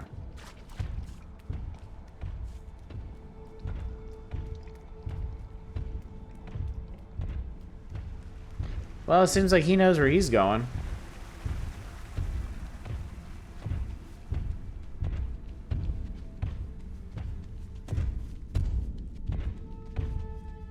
Now you gotta learn the word for I, we, and shadow person language. Chance of Senar was such a good game. Part of me kind of wishes I had streamed it. I think y'all would have really enjoyed it.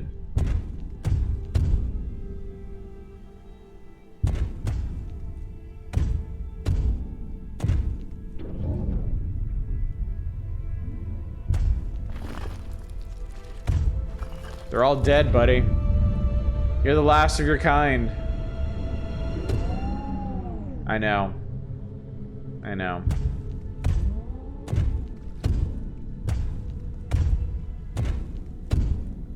Alright, well now we're going this way. Which I don't think is what we wanted to do. I needed him over there so that I could get up there and we could open that other door. So...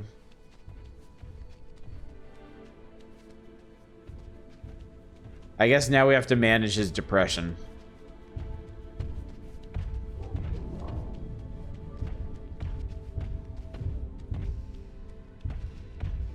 At the whim of the balls.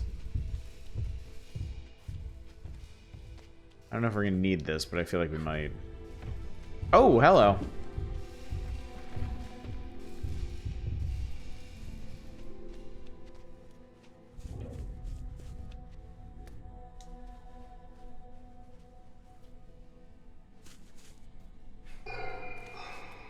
I guess that was unnecessary. All right, we're here now. Hello, hi. Managing my depression by thinking about buying a budgie onesie off AliExpress. Sounds effective. All right, big old puzzle room. Lots of things. More ball people. Stairs for ball people. Stairs for normal people. Yapping dog. Bridge that doesn't exist. Yeah, I know. Good Lord, I know. All right, I think step one. Yes, here we go. I'd rather kick ass than solve a puzzle room.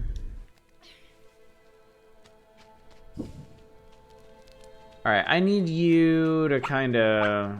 Hey, come here. Come here, champ.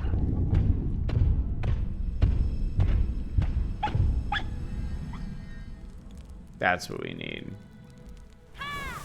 All right, so you sit tight.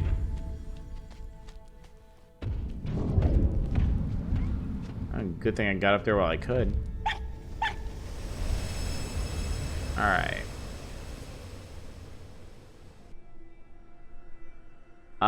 We're gonna need to... Okay. We're gonna need to make a thing. This Fox is Windows 11. We realize you're too stupid to breathe, so we're gonna constantly pester you about shit. All right. We go up.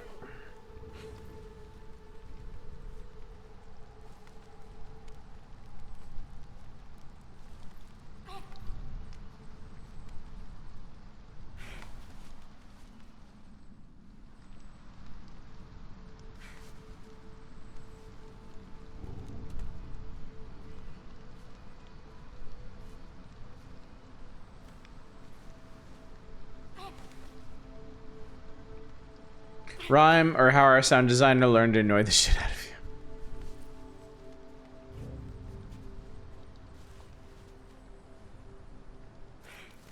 Aha. Oh, God. Oh, I know we're getting way up here and it's making me nervous.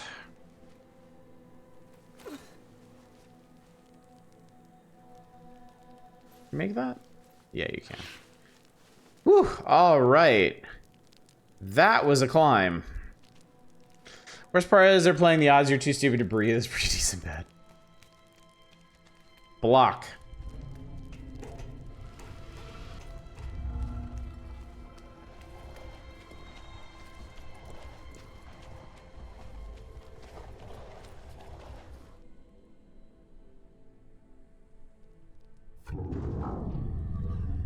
Wait, isn't that kind of odd? I went in that door up there, and I climbed upward, and I came out the bottom of this room.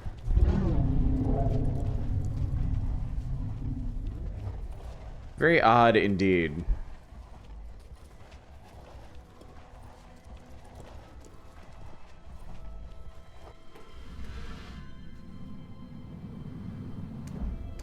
Aha.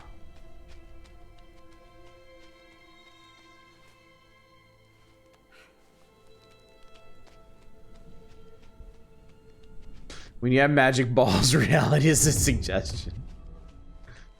Never having had magic balls, I will take your word for it. Can confirm.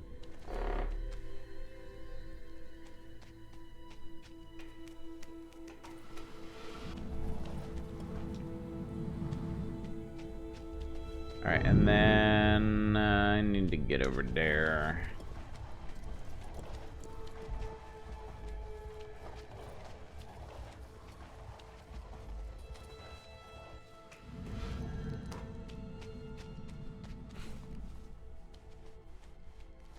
Was the developer of this game that shuttered a day ago? Yes, it was, unfortunately. Tequila Gameworks is no more. Yeah, no, totally. We went in that room and climbed up, and then we came out the bottom of that lower room. That's so cool. Yeah, no, it's a real shame. Another unnecessary tragedy of the game industry.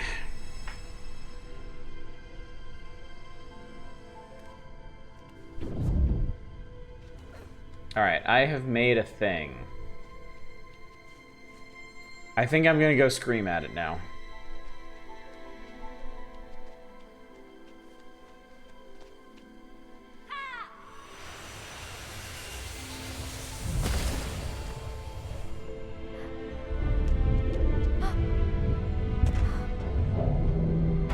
They live!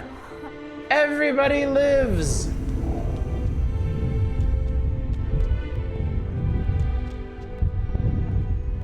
What? Oh, Mr. Goodbites, I hate to be the one to let you know, but yeah, the developers of this game, Tequila Gameworks, they were shut down by their owners, like, yesterday.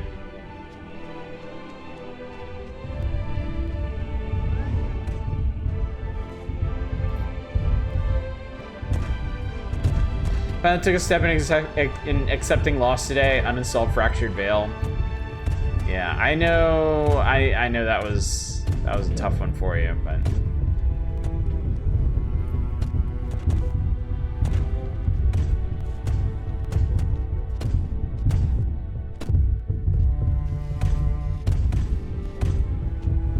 man, I've seriously made a whole herd of these guys.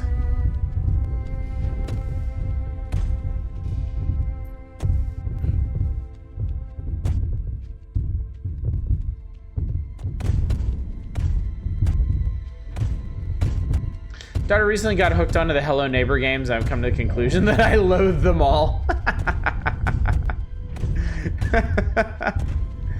I watched some videos on the first one ages ago while it was still in development.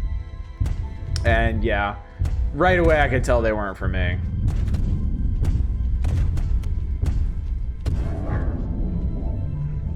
Here we go. All right, friends. Let's do the thing. Nyum.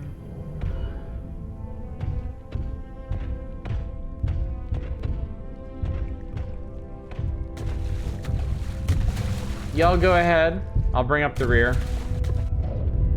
Hello Neighbor is some of the best jank games.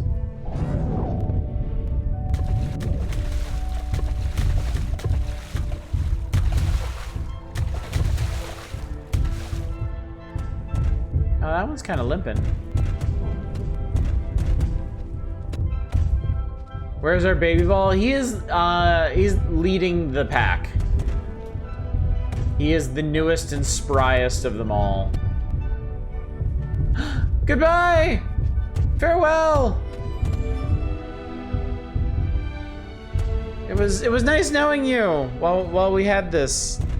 Oh, hey, hi. I think that's him. I think that was Baby Ball.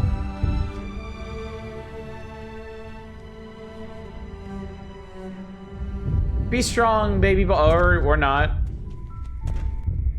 Oh my god, okay.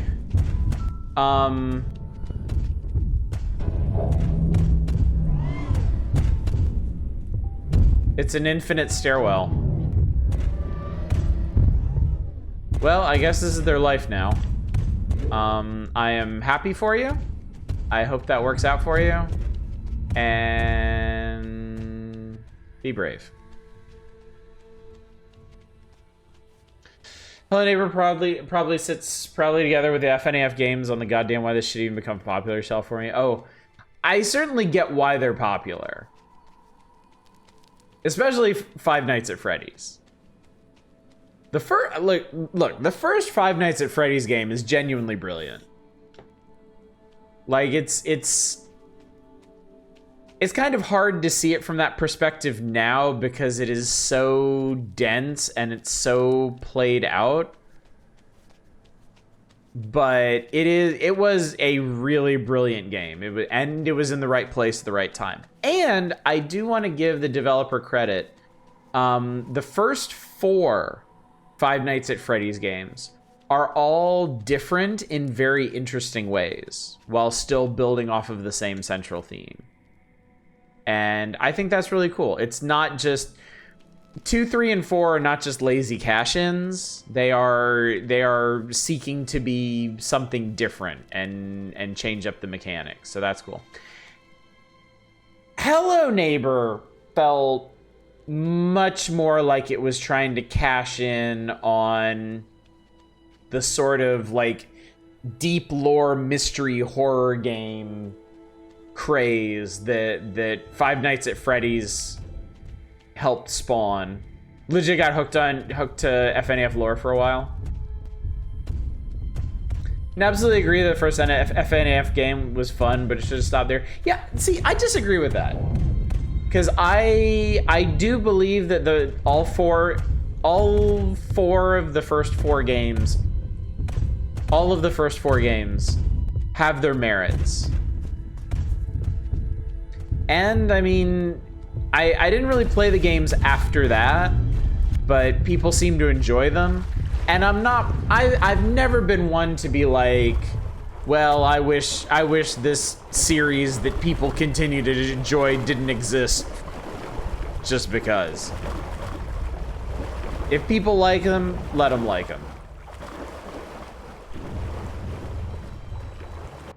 Hello Neighbors, a few games. Critically, I never see anyone enjoying it. Yeah, that's the thing. That's the thing. I feel like the first game got a lot of buzz while it was in development. And honestly, like straight up, I did not realize that Hello Neighbor was an entire series of games at this point. Like, there are sequels? I thought it was just the original one.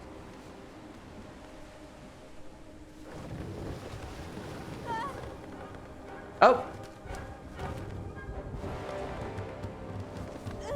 Mystery Dad overboard. I mean, that's totally our father. Come on, man.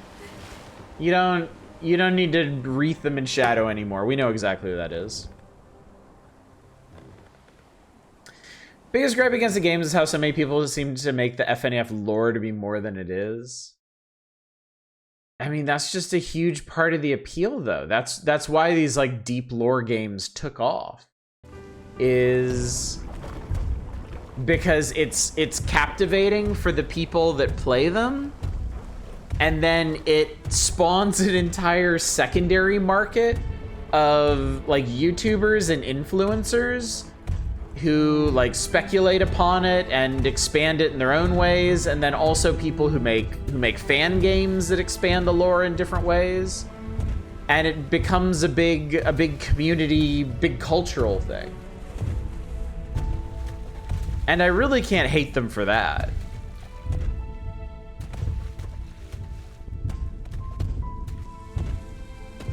Hello Neighbor even has an engineering game. Does it really? Okay. I'm actually gonna look into this. I am going to look into the Hello Neighbor verse, because I am way out of touch with this. What you're saying is Undertale and Homestuck. There is some of y'all might get mad when I say this, but there is some common DNA between things like Undertale and Homestuck and things like Five Nights at Freddy's and other like mascot horror. And it's all in how much material there is for the wider community to latch onto and expand upon.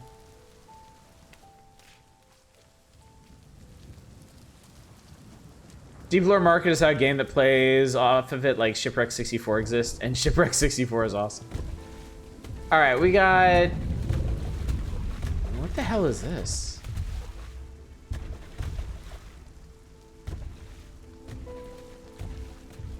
So that's us in the wake of the fox, pushing past the shadow people, flanked by the Ballroids, going into some kind of, well, I guess this place, whatever it is. I have all the fandoms on the website. I stay the hell away from the Undertale and Homestuck communities.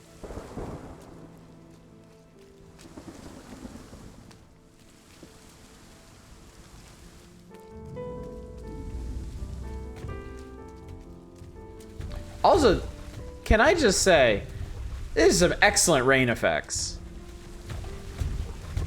Like, lots of games have rain in them, but this is some of the best looking rain I have ever seen.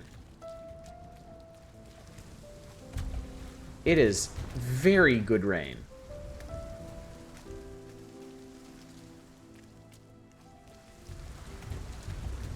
Nice soaking, drenching rain.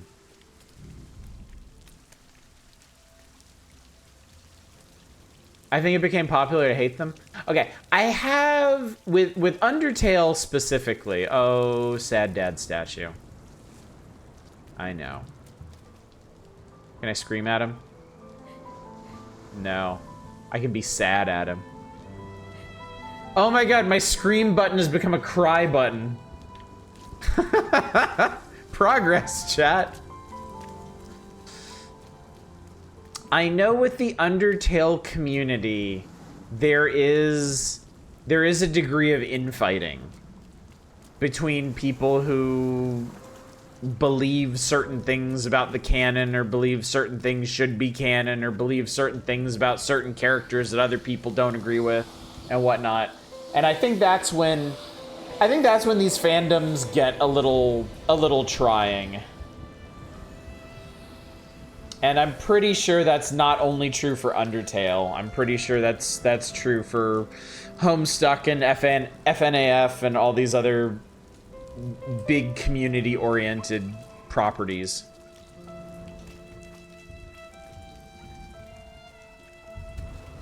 That's so weird. I've never witnessed it. I mean, it's out there. It may just be you've never sought out. You've either never sought out the elements of it that cause the disagreements, or the people who document all of this. And that's what I did. I ended up watching a video that was about like Undertale as a community, as in like in all of its extensions, and from that I learned about it.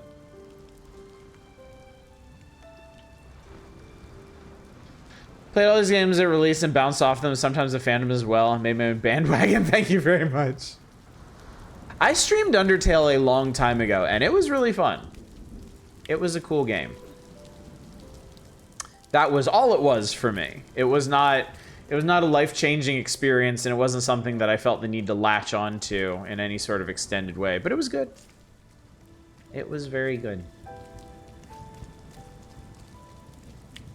I'm not a big fandom guy. And I think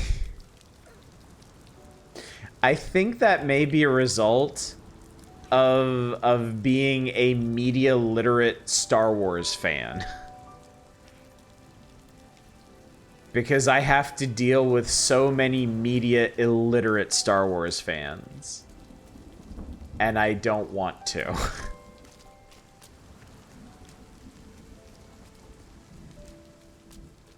Not a big fandom guy, just a big dumb guy. Guilty as charged. All right, what piece is this, I wonder?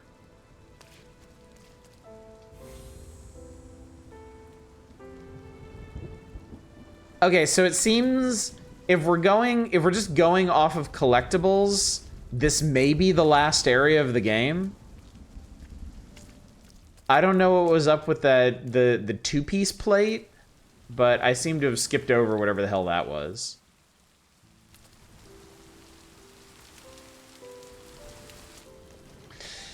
I didn't dislike Undertale. It wasn't the life-changing eye-opener as so many of its fandom claims it was to them, which is fair enough. Yeah, I mean, like we always say, different strokes for different folks.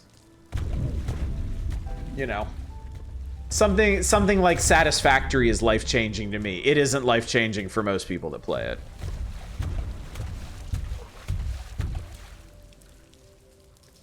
Undertale wasn't life-changing for me, but I know it is for more than a few people. And I can see why. I can see what it is about Undertale that appeals so much. Oh, we're doing something. What is this? We opened the robot door. feel like communities for progressive media such as Steven Universe and Undertale get the worst because of the purity spirals. Meanwhile, the horny media fandom is so calm and nice because of that. No place to purity spiral. You know what, Arcane? That's a really good point. That is actually a really good point. That one extra horny game, that one extra horny mobile game that I played had a really nice and welcoming community. I wonder if that's just a thing.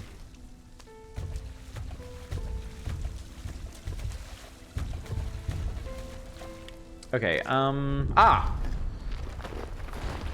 my mistake. I need to wait for you to open the way. It'd be a lot nicer if you've been tricking it.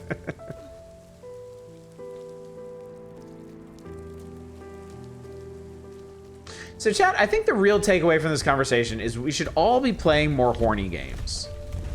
I think we'll all just be a lot happier if we just haul off and play the skeeviest stuff we can find.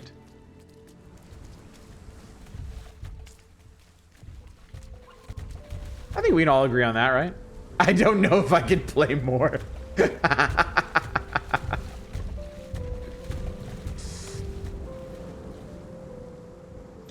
Y'all are always agitating for Goblin Gangbang, and I always have to remind you, it's not my choice. It's not my choice. Twitch won't let me, and even if they did, the Goblin Gangbang devs cruelly rescinded their offer.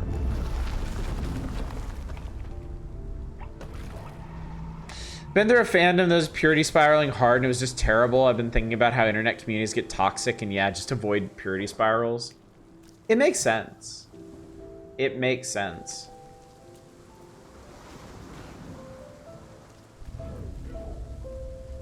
Cause yeah, purity tests and holier than thou shit is a really easy way to break up relationships. All I hear is Goblin Gangbang stream. You hear what you want to, Buster. Wow, you have a great handle for getting mad at you. Did you know that? That's what you think, Buster.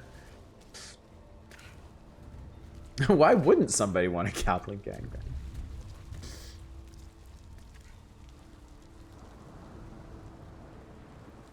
Oh, spoopy people. I'm thinking the spoopy people are not bad people, and they are gonna join us for whatever it is. Oh, the robots are becoming parts of the doors. That's what's going on. That's why we're down to just like one robot. Because the robots are making the doors for us. Is there anything cool back here? Yes! Yes, there is. Oh, no, this is one of the halves. Oh, okay. Then okay. I clearly should not be going off of these collectibles to try and figure out where the hell we are in this game. This might be the last area. This might be the halfway point. I don't fucking know. It does appear we're going to pass through the spoopy gate. Oh! Baby Ball! Baby Ball's moment has arrived. Baby Ball shall become the door that leads us to our destiny.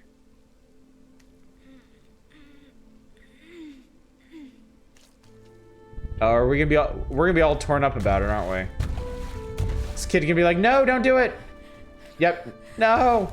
No. No. My friend, no. Oh, God, Jesus. Please don't go.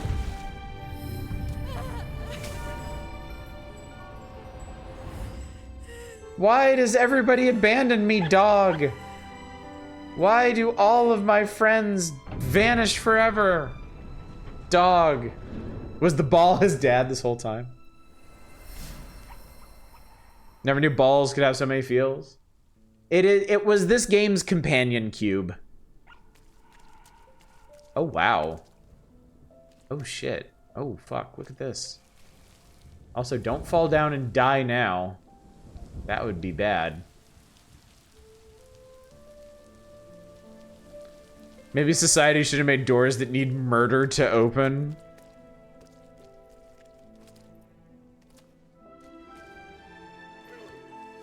Is that... Wait, what is that? There's a thingy up there. And I want it.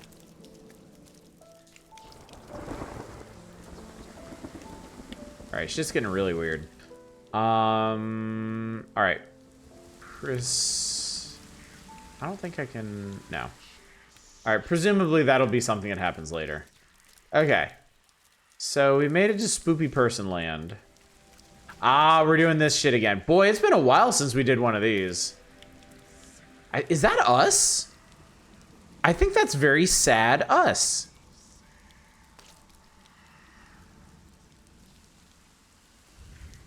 Alright, guys, don't mind me. Just coming through. Are we good now? Yeah, okay, we're good. Spoopy people all out of spoops.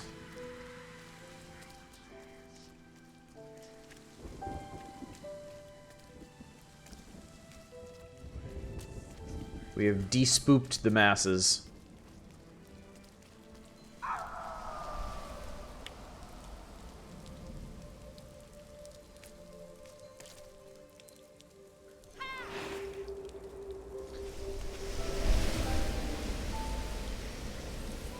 That looks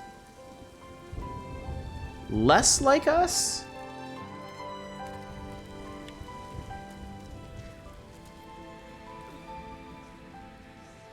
Like, the big statue is definitely us. That looks like Darth Vader. Can you imagine having Darth Vader hair? Like, hair that just falls down around your face perfectly like his fucking helmet? Are we becoming Darth Vader? I think this would have been a more believable path to the dark side for Anakin than what we got in the prequels.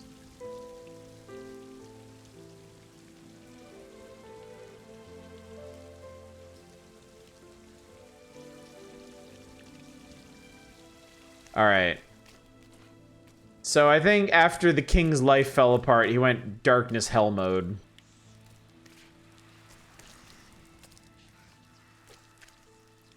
Oh wow, this area is... Oh fuck, this area is big. We can actually go all the way around this. Did our dad become a contagion event? It does seem that way. It is looking that way.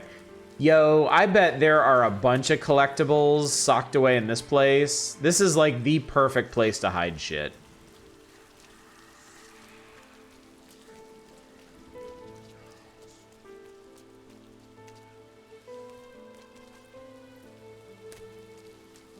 Okay, how the fuck are we gonna get up there?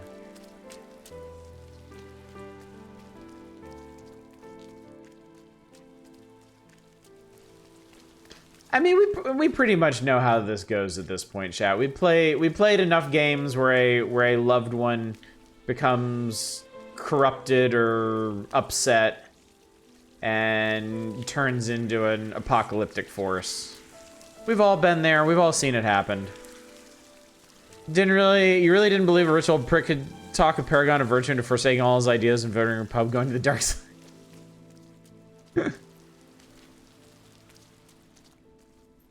I just didn't find it believable.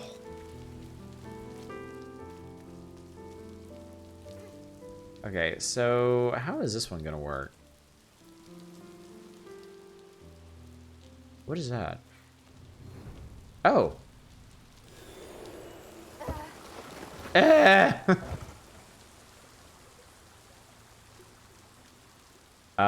That was weird. It's a prophetic film.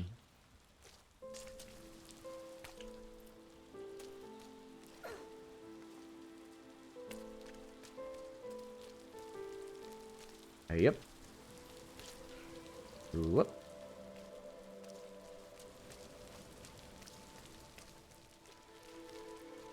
Dog, you don't have to mourn at all of the statues. It's okay. You can move on.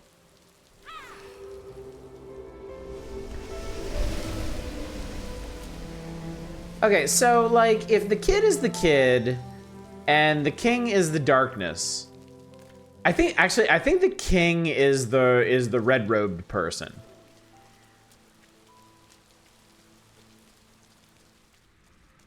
So the kid is the kid, the king is the robed one. Who's the dog? Is the dog our mom? I think the kid is a metaphor for bagels. I can go for bagel. I like bagels. The fox is our spirit guide.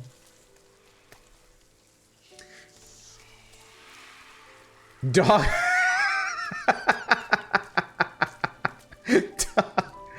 Dog mom or tree mom. Choose your fighter.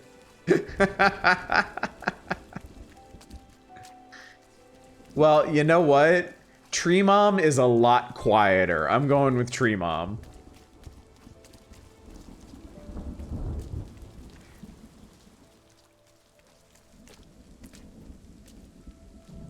Tree mom has the good sense not to yap at us every 5 minutes.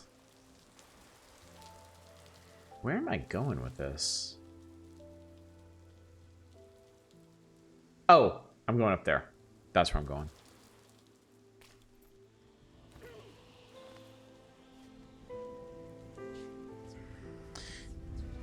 Here's the thing, whichever one you choose, you have to go with... Oh, fuck, dude.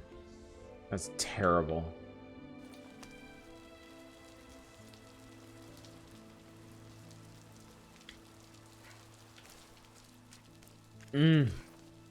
I like how they use rain to show grabbable ledges here.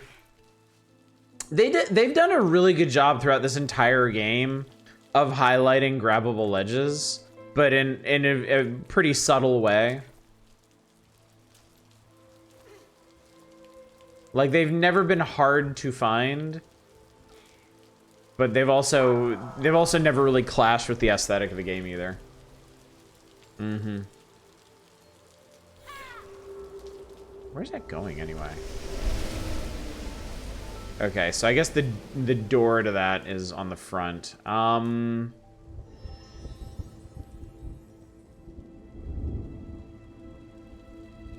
do wonder.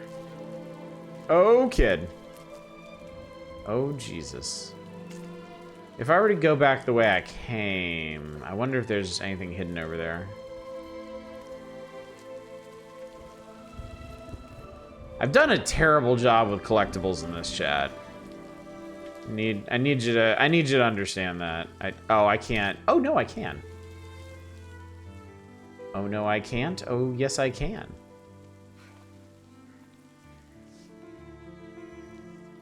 Huh, I can't go around that way. What is that one for? Wait, there's some other ones I can mantle up on over here.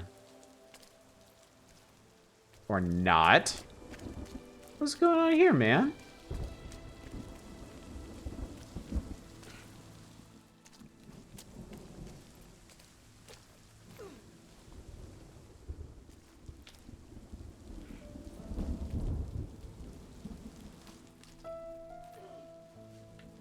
Sorry, I want to know where these go.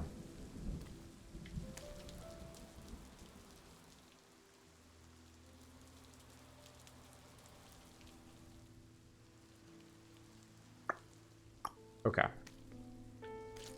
Yep. Talk a little about Dragon Quest III real quick. It's very surreal. See NES game environments with modern detail work. Familiar but totally different ones. The magic of 2D HD, yeah. Yep.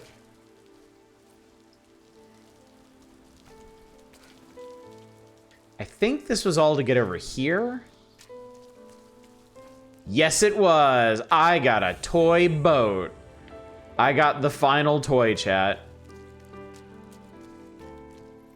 I missed a bunch of toys, but I got the final toy. The reviews I got is right up there with the Silent Hill 2 remake.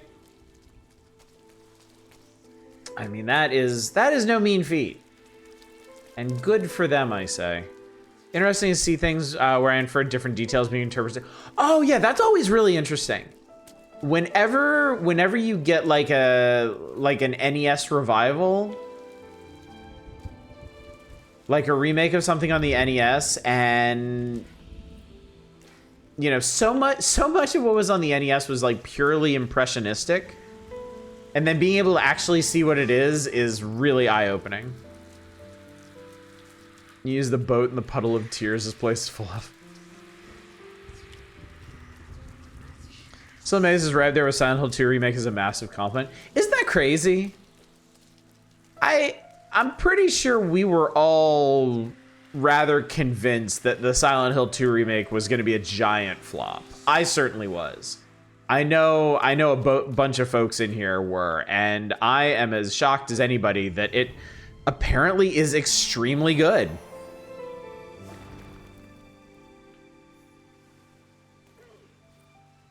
So you know what? Good for Bloober Team. Good for them. And I don't know how many of y'all saw it, but they did an interview right before or right after. Was I supposed to do that?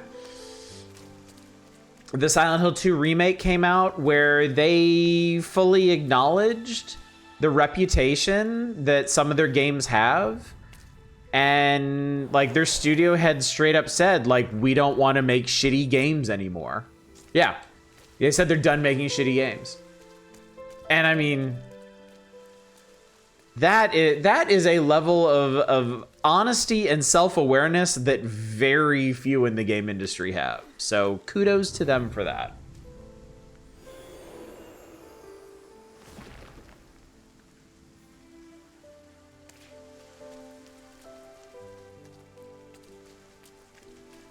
I will say, on the subject of Bloober Team, I hate Layers of Fear.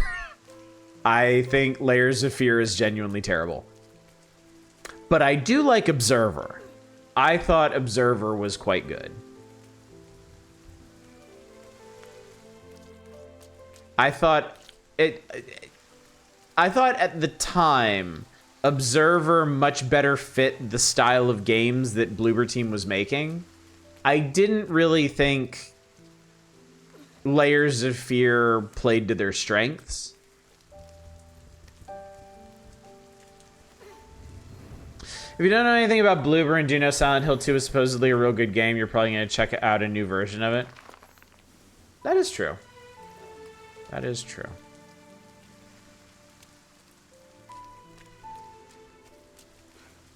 I mean, yeah, Silent Hill as a franchise is definitely a lot bigger than Bloober Team is. But, you know, now that they have pulled off an extremely successful remake, I mean, that's going to help make them a lot more visible. And, you know, I'm sure they learned a lot of positive lessons from this as well, so it should be a good experience all the way around. And holy shit, Silent Hill, let's not overlook the fact, Silent Hill fans actually got a good game for the first time in like, how many decades? I mean, yeah, it's technically one they already had, but take the win where you can get it, right?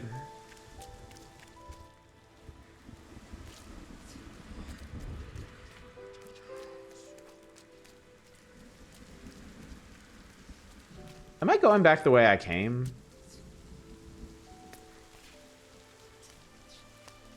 Because I don't want to. I want to keep going. Yeah, I'm going back the way I came. I want to keep going around counterclockwise. Can we move on to other series too? I'd like to see Deadly Premonition with writing, for example.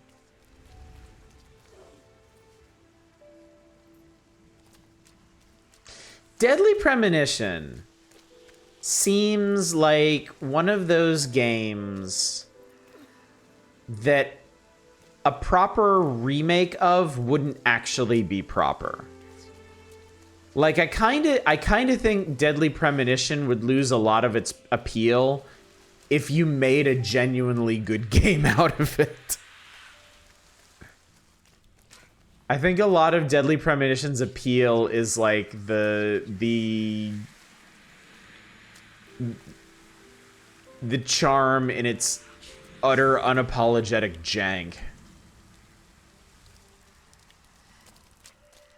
But there's also aspects of Deadly Premonition that make me just never want to play it again. Like, it is a bad game. It is a very unfortunate game to try and play. But if you're the kind of person that get past that, I know there is a lot to love about it.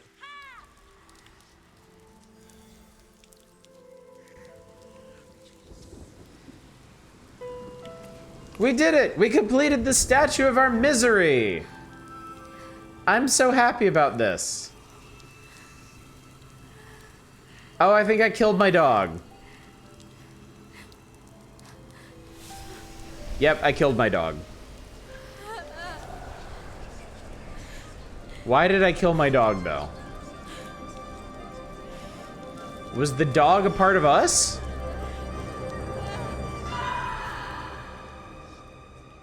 Oh. Well, that's okay. Now we're dead, too. That worked out.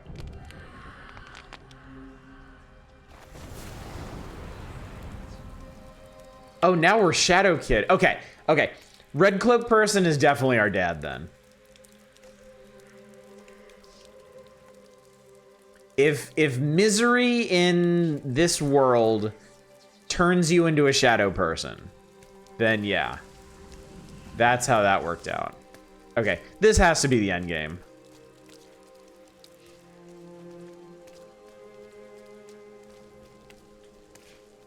Shit like this doesn't just happen. Yep, sad dad, sad kid. Is sad mom around the other side? Do we get the misery trifecta? No, we don't. Okay. One mechanical change in Dragon Quest III Remake. I'm curious how it's going to affect pacing. Now you full heal after level up, so resource management is a little downplayed. Risk reward using items or waiting to level up.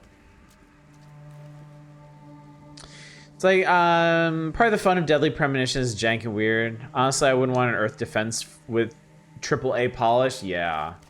Yeah. Favorite part is that every attempt to official patch, director's cut, or even sequel Deadly Premonition has made it play worse. It's something poetic about that, really.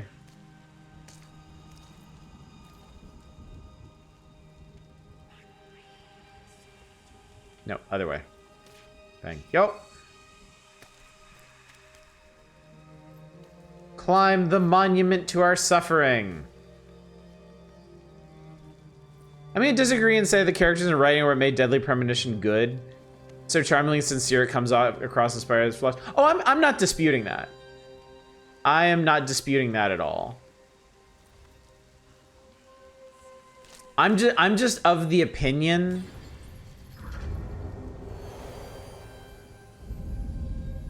I'm of the opinion that beyond the writing and the characters, I really do think that game would lose something if it had like Shadow was saying, like a AAA level of polish. I don't think it would be as entertaining if it did.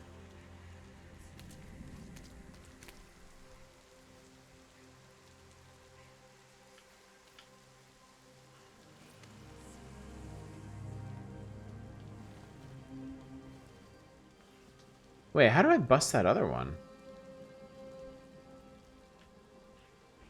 Oh, maybe I was supposed to go across somehow?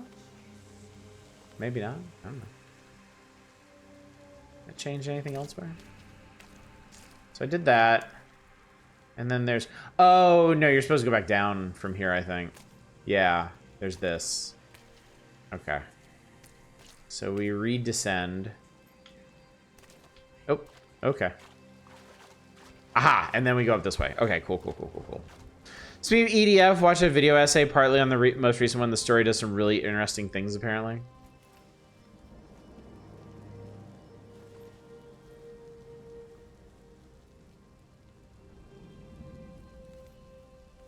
I played one of the EDF games once, and I gotta admit, I didn't really like it. the sort of like budget action jank it's going for not really my thing.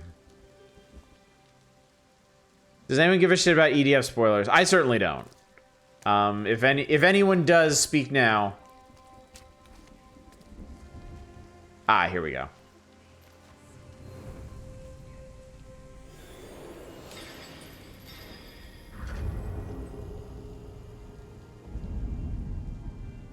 Release your pain.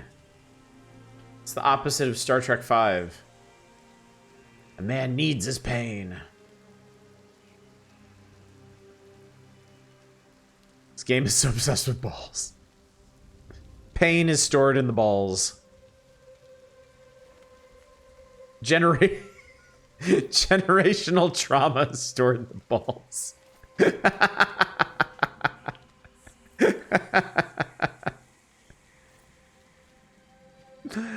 I tickled myself with that one. Wow, it is really dark over here. It is really, really dark over here. All right. All right, carefully now. Carefully. Gently, gently. All right, good. Do it, kid.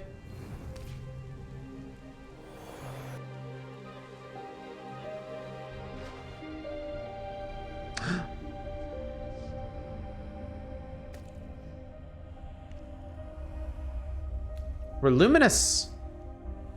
We are grossly incandescent, chat. This is really pretty. This is really, really cool. We shall be guided by the luminous scrotum.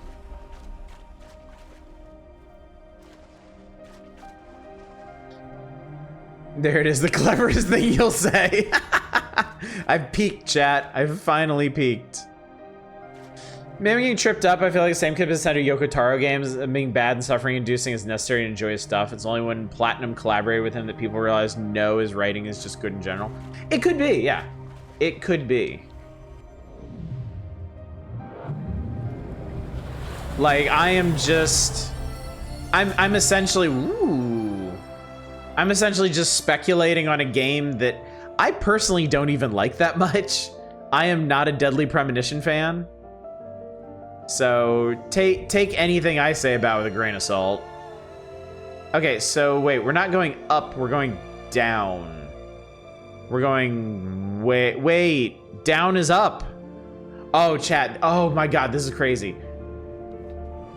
I think we're actually like the reflection.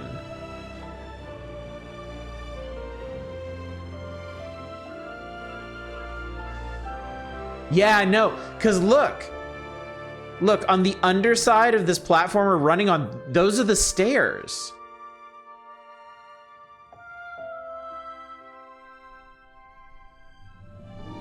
So we're actually the kid's reflection now.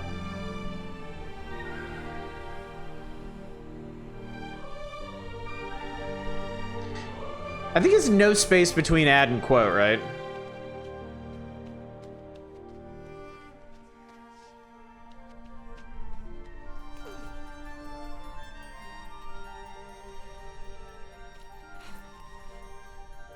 Oh, it's quote ad.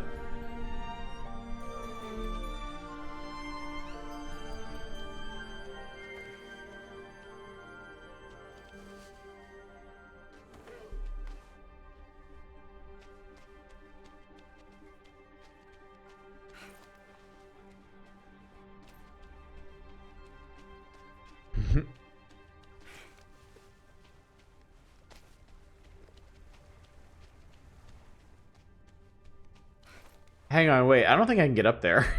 I think that's too high for me. We'd be saved by cut. We're gonna be saved by a cutscene. Perfect. Told you it was just the witness. It all comes back to line puzzles. All right. It's Dad. Wait, role reversal. What the hell? What do...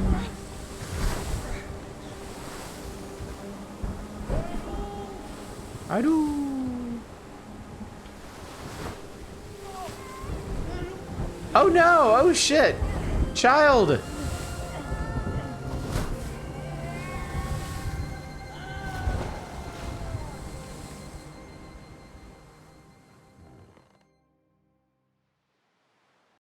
Our dad is just regular non-magic dad.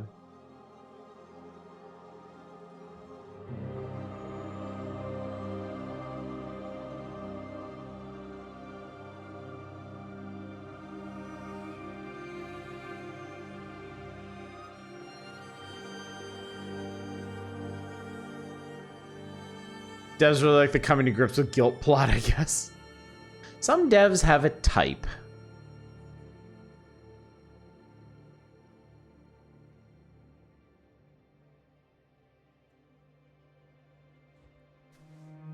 Okay. Are we dead? Is our dad dead? Is everybody dead?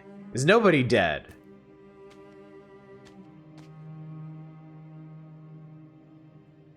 Who is dead, chat?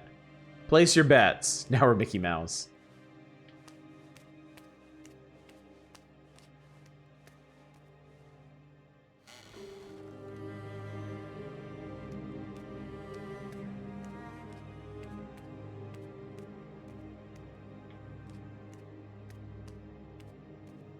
I don't have the ability to do anything else besides walk forward or backwards now.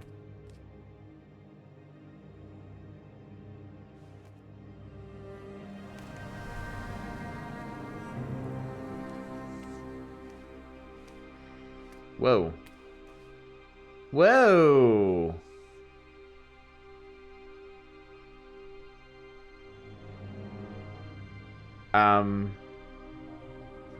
Whee!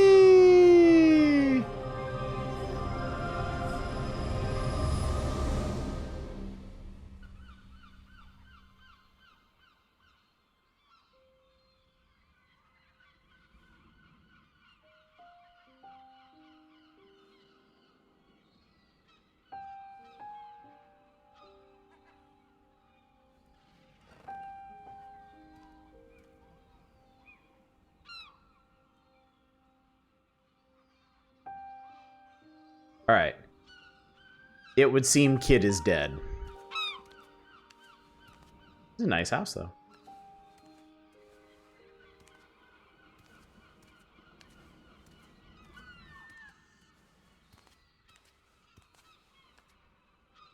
It could use some roofing work, but this is a nice house. Create delicious olive oil meal.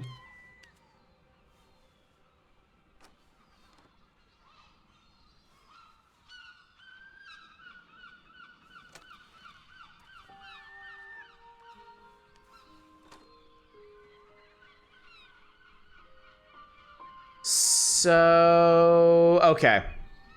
So yeah, the toys that we did manage to find are here. There's the fox toy, the pinwheel, the boat, and the seagull.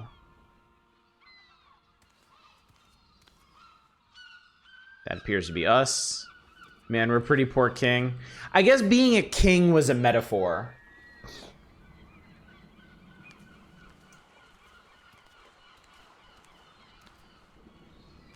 There's always a lighthouse, chat.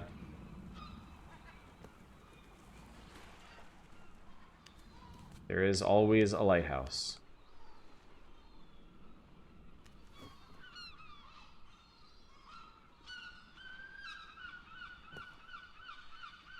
What the hell is in this tobacco? Depression?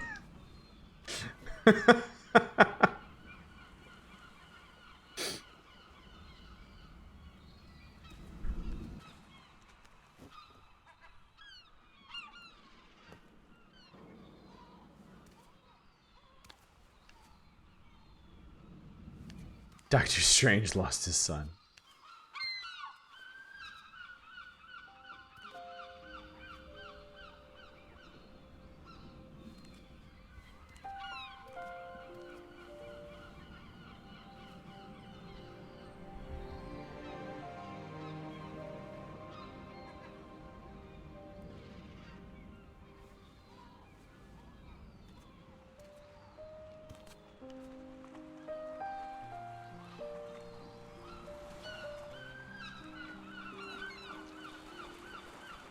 So, yeah, it is. Okay. The final button press in the game is literally letting go of the past.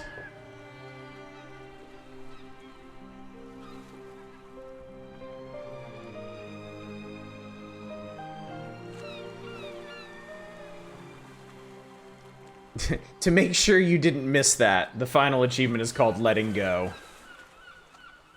This is like what Tale of Tales wanted to make, but good. This was good. This was very good. Okay, so, whole thing is a metaphor for coping with loss and eventually learning to let go of the past. I like stories like that. And this one had the benefit of being very, very warm and cozy and positive for the majority of its runtime. Glad this got a full playthrough. Me too. Me too. Positive radiation sickness.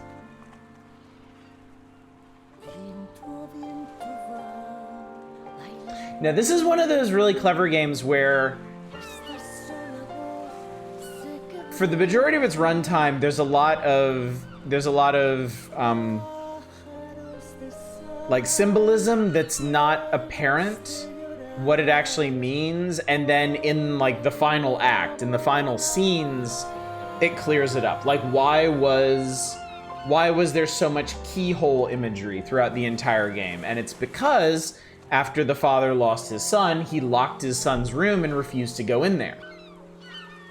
So the keyhole, the actual keyhole represented that final step, that challenge of facing that grief. The bird represented being an annoying asshole.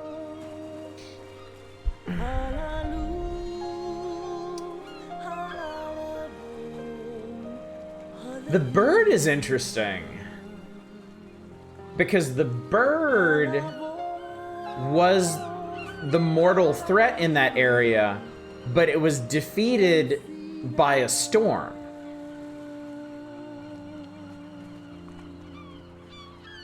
While a storm is what cost the man his son. So that's an interesting reversal.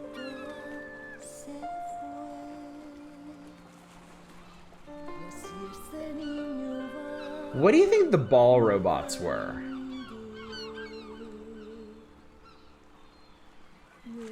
That's probably the vaguest one for me.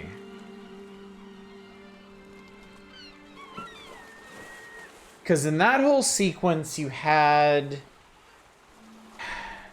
this ancient structure full of abandoned robots. And the boy revived them specifically to open the path forward. The path towards what we know to be coming to terms with loss and grief. Kids like balls. Never mind, chat. Forget the analysis. We got it.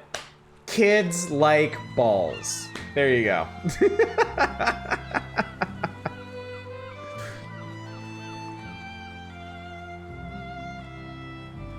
I mean, I want to say that whole sequence is...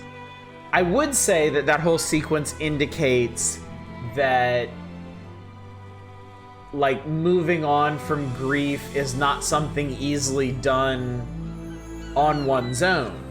That you need the support from others to show you the path forward. But there were no other characters in the game. That doesn't actually track with what we see in reality at the end. Yeah. Yeah, that's definitely my thinking, Eva. It doesn't really pan out that. I mean, it could absolutely still mean that. It doesn't necessarily have to be shown in the final scenes. But yeah, there doesn't seem to be anything in the conclusion that supports that interpretation. Robot going along the path, following other robots, you enjoy being with them when you can, and eventually they must all go their own path. That's also true. Yeah, it could be another perspective on the issue of coping and loss. I think the bird was less important for itself than what it did. It took the time control away. But the man has to stop holding on to the past. The storm happened, his life must go on. Ooh, I like that. I like that, Lodro High. That's a really good thought.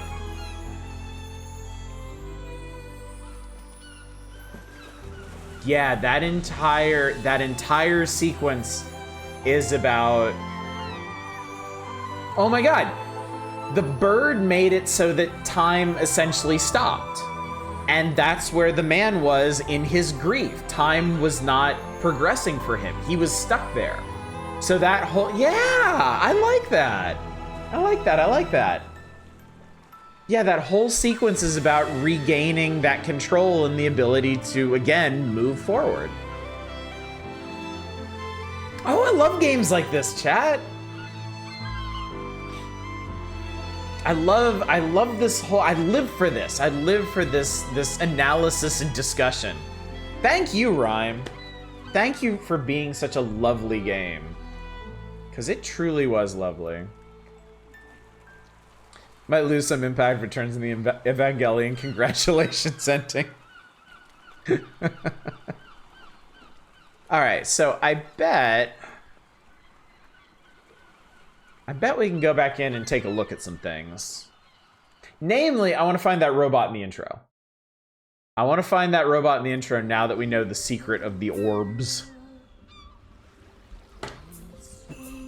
So stage select. Oh! Ha! Chat! They just named the chapters after the stages.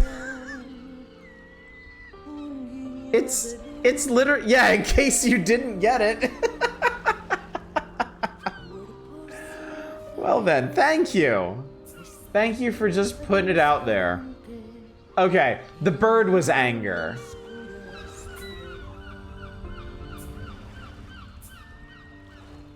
Oh, interesting. Okay. So the islands and the exterior of the tower were denial. Which makes sense. Pretending everything is okay. Pretending everything is bright and sunny and happy and there's no big deal. Anger was the bird. That definitely tracks. That bird was a piece of shit. Bargaining. Okay. So the whole sequence with the robots was bargaining.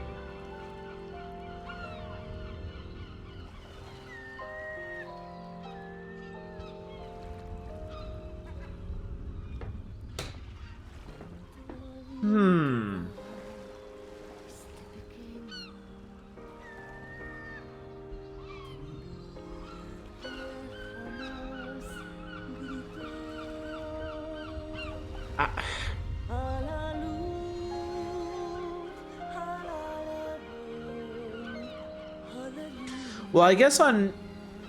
Wait, no. Wait. Okay. You revive the robots in the bargaining chapter, and they help you. Maybe it's the back and forth. You revive the robots help you to progress past the brambles and the switch puzzles and stuff. So maybe it's that give and take represents bargaining. The robots don't go away until depression. So that's probably an element of depression there, is losing that element of bargaining as a coping mechanism.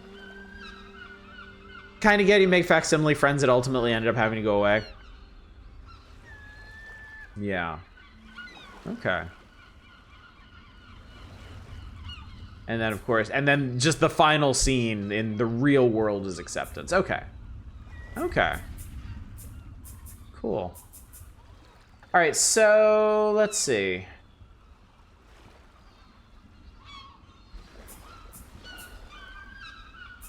So I think it's... What is this? It's toys,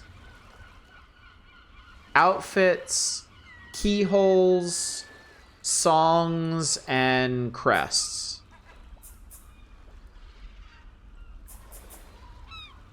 Yeah, I love the counters for secrets per area. That is a wonderful thing. So there's one toy, probably the piggy, one outfit, and one crest piece missing in Denial. So we're gonna load into Denial. This is where the robot is. I'm sure the robot gets us one of those. If you get all those secrets, I hope there's a boss battle with the tower.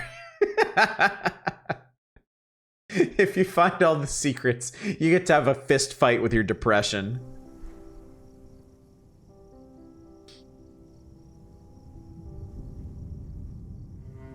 When do we get that game?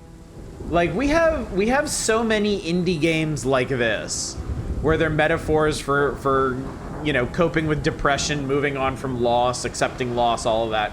Where do we get one where we just get to fight our neuroses? Where do we get the indie game where I get to punch depression in the face?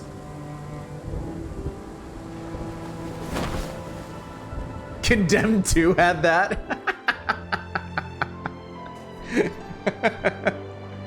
You fist fought in alcohol? Seriously? I'm gonna have to play that then. I only ever played the first Condemned, and the first Condemned's pretty amazing. But yeah, I only ever played that one. I heard the second one gets pretty bonkers. Alright, Kate, get up. We got places to be. Okay, where the fuck was that robot?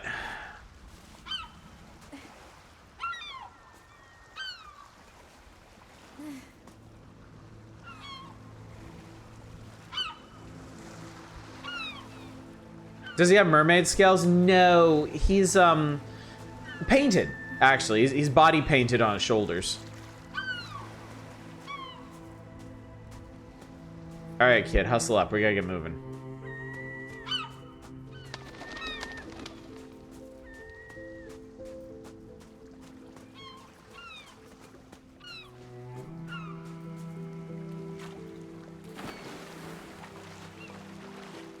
Also, this game has a lot of achievements, and I did not get most of them. I think that's worth mentioning. There's something like 31 achievements for this game. But I think there's basically like 1 achievement per chapter. And then I got a few incidental ones, like if you remember that Dark Labyrinth, I got an achievement for getting through there without making any noise, because apparently you're allowed to scream at the statues in that one. Okay, was the robot in this area, or was he further along?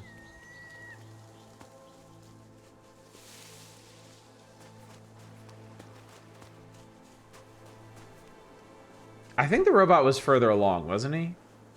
There's like a is he though?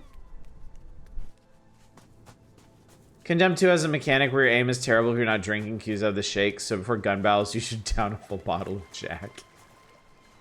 Incredible. Yeah, I don't think he's here. I think we gotta do this part first.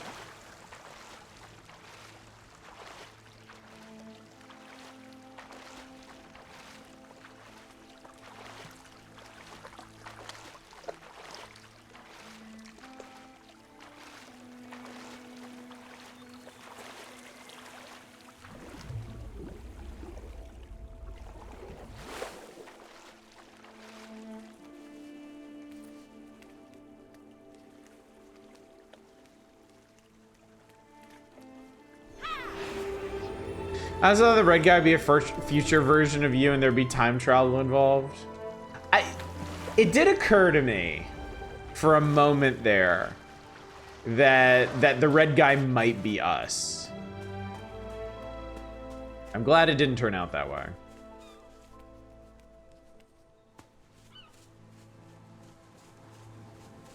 I can't believe we have to do all this denial again. Are you in denial about the denial?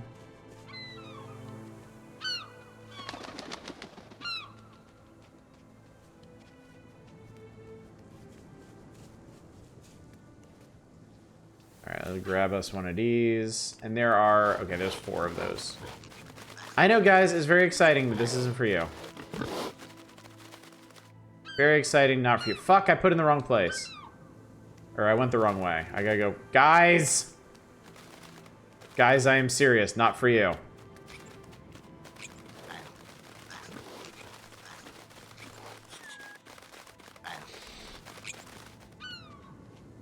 Did you feed them before?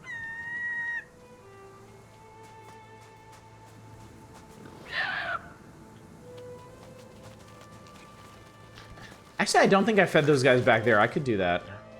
Let me get these two over here, and then we'll go do that. I requested something like that. Being drunk crashed your intelligence, boosted your strength. Fighter classes would drink while dungeon diving. Squeaky, squeaky. Squeaky piggy.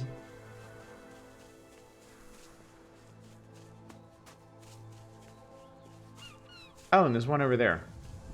Okay.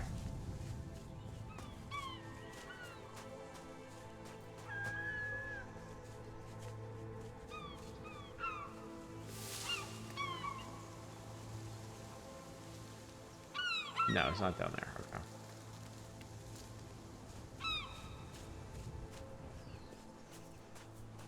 I love games where alcoholism is optimal. I already forgot how to get over there. Fuck.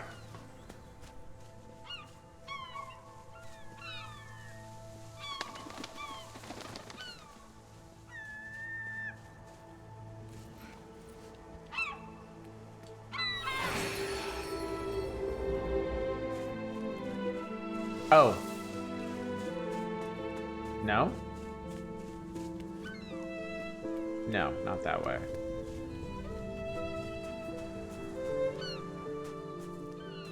No, this is the way we came up. That's the way we got here. I can do this, chat. I can do this. I can figure out how to get through the parts of the game I've already gotten through. I'm not this stupid. I was also right when I said there was no tower.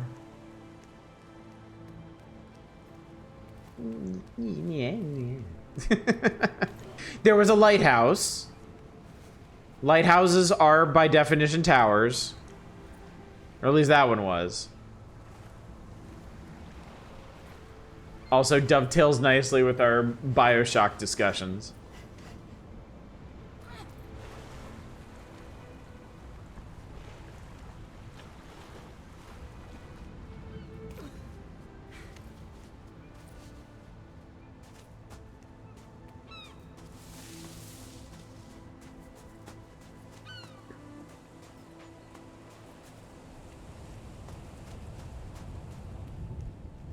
Ah, red guy.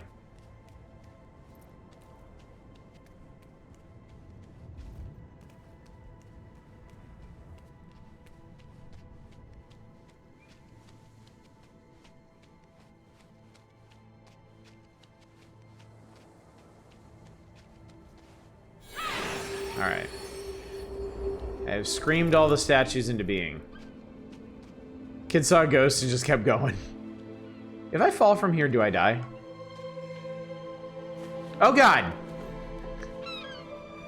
I keep forgetting I have an action roll in this game. Okay, so that's where we start. Okay. Sick flip.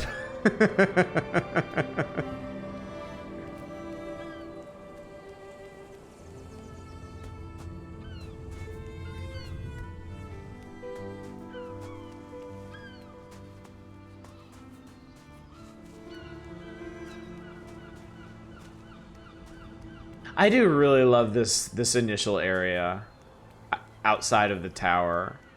It is so nice. So very pleasant.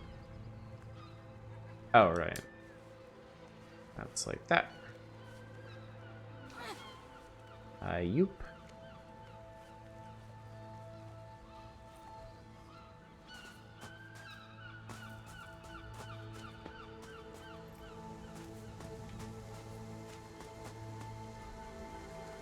Wait, what is this? Death. That is death.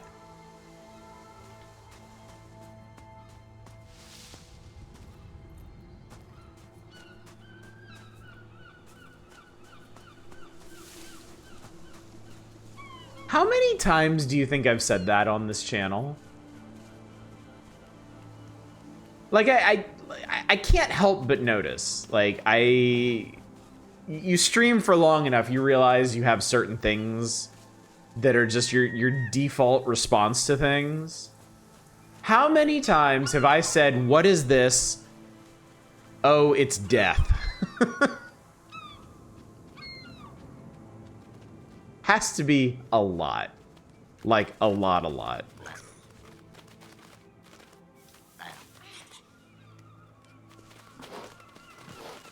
I'm pretty sure you said it during your first playthrough during the variety night. Nom nom nom nom nom nom nom nom nom nom.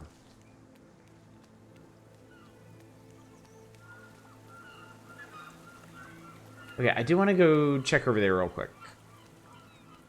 We're gonna do the robot thing, but since we're here, I want to see if I missed anything else. Can you feed the baby one? Oh shit! Look, there's one in the water there. I mean, I'm sure you can feed them all, but they're only so interested, really.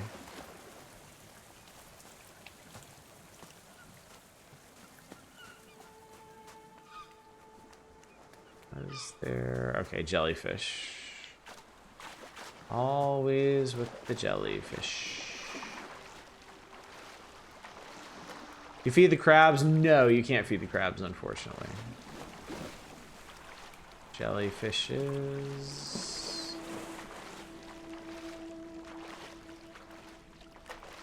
Jellyfishes, okay. Thought that might be how you unlock the pig toy. No, the, Oh no, that's the statue. You don't unlock collectibles, you find them. I've seen for a fact a crab eating a cherry. Oh, that's cool. Yeah, the pig toy is somewhere in this area.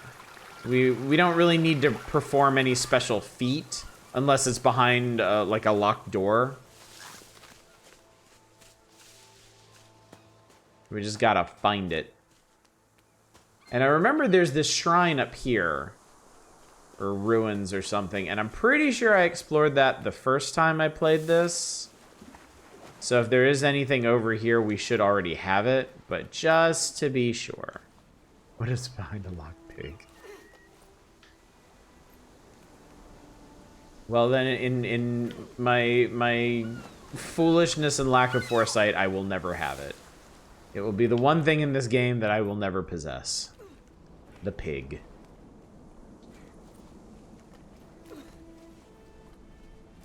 The one item I so richly deserve and cannot claim. Alright, so yes, there was this place. Yeah, okay. Whatever was here, I got it. It was probably a crest piece.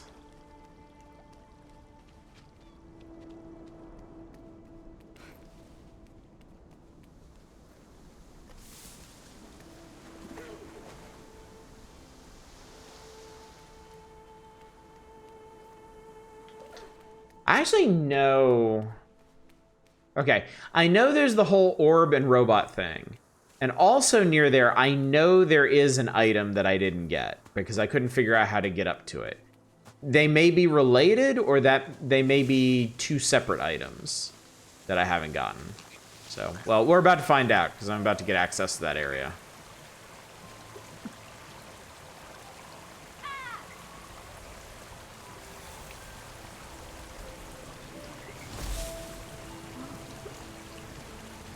It's interesting. The game starts with you reviving the fox.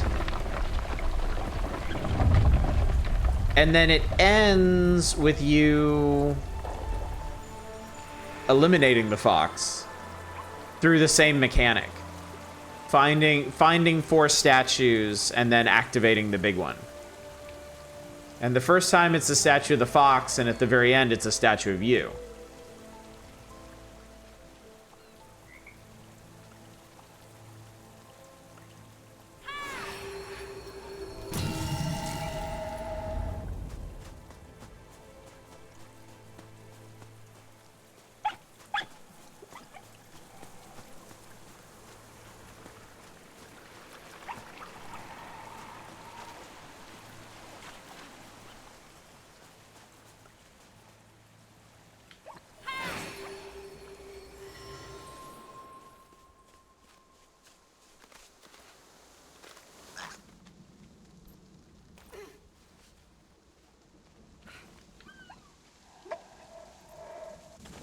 Orf.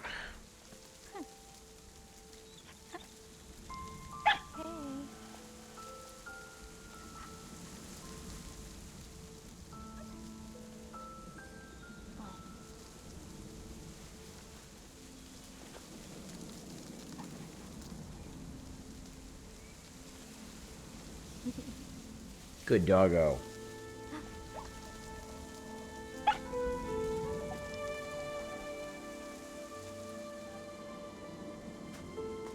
Okay.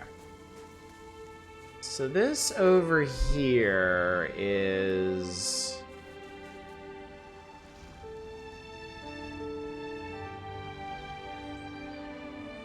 So there's a cove here. I think over here is where the robot is. Or I think the orb is in there. Do not do this with a real wild fox, yeah. Leave wild animals alone, please.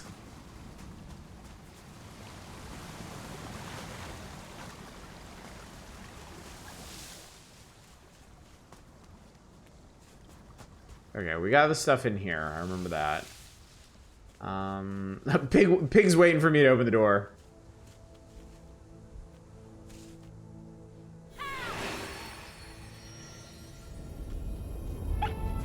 There we go, pig. There we go. Okay, so this goes down to the robot. We're doing that right away. Above this is an item that I didn't figure out how to get. Oh, this is so exciting, chat. I like stuff like this. I like stuff where it's... At the beginning of the game, they give you things... I mean, The Witness did this to magnificent effect. Where right from the beginning of the game, they give you things that you will learn about. You'll be tutorialized in much, much, much, much later. So if you're particularly clever or insightful, you can figure it out early. But for the rest of us, we can go through the rest of the game, discover how the mechanic works later on, and then come back and see what it gets you. It always feels like an extra special secret when that happens. Because it's like you weren't really supposed to figure it out the first time.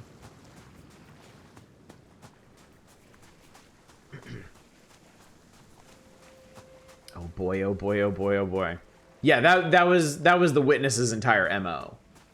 Is everything was just laid out for you from the very beginning. But you had to use the context clues of the world and the puzzles and to figure it all out.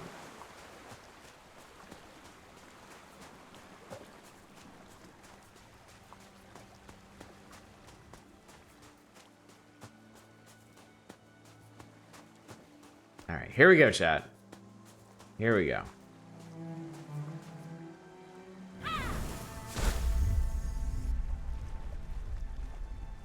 Okay, you just get an achievement for trying to wake it up. It doesn't actually do anything. They're known as sentinels. That was the lost sentinel.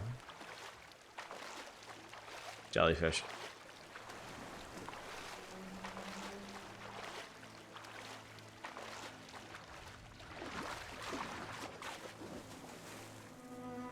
That was a bust.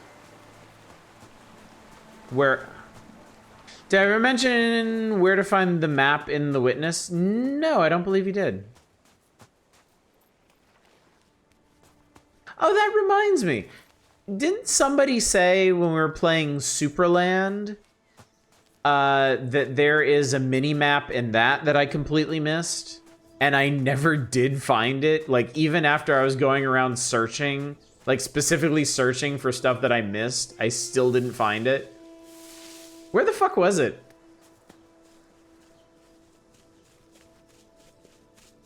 Okay, so yeah, there is an item in there. Oh, that's the pig. The pig is in there, chat. Well, shit, how do I get the pig? I want that pig.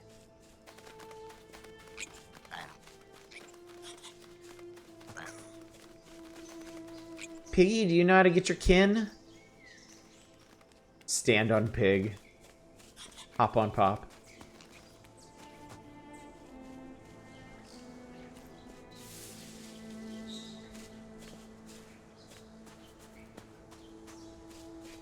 Oh, wait, there's a building here. Wait. There is a building here. Maybe you drop off the back of the building. Hang on, let me do a little bit of light puzzling here. Remember Rise in the World area where you get the belt buckle? Do you remember the big tower on the roof? You can get on the roof of that. I think that... Oh, okay. Okay.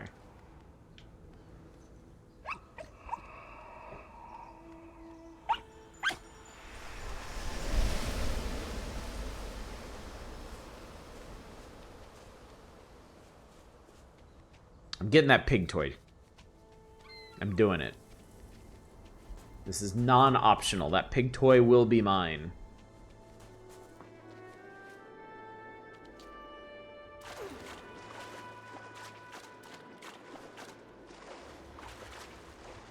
You're getting a turbo, man.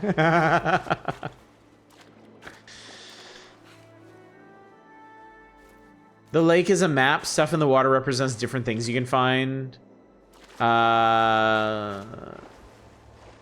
Class it opens for secret rooms or the leaves or recorders and they sink when you find... Really? Oh, that's interesting. So that was the deal. I knew something was up with the lake, but I never did figure it out. That's what it was. The lake is a map of the island. Huh.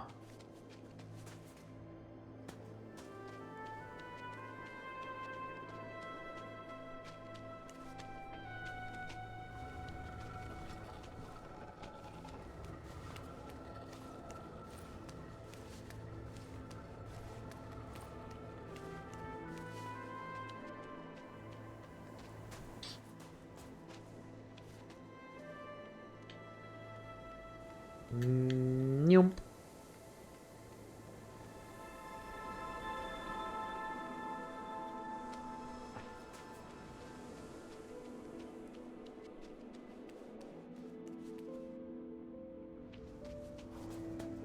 Okay, there's this.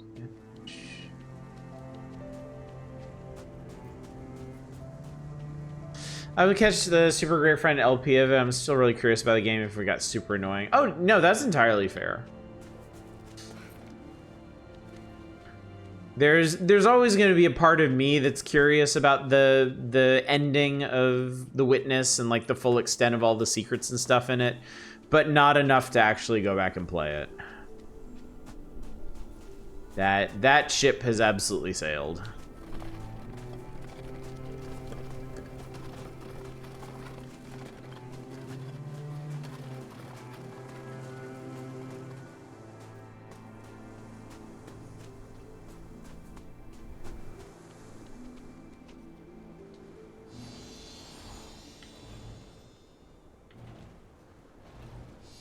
Recorders might be flowers instead of leaves. Specifics escape me.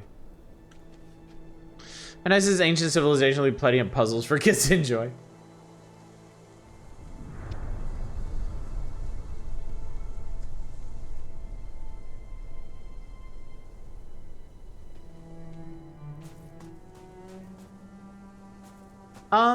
Wait a sec. No, that... Okay, that over there is the building I want to get on. I was like, I'm not actually in the building I want to be in, am I?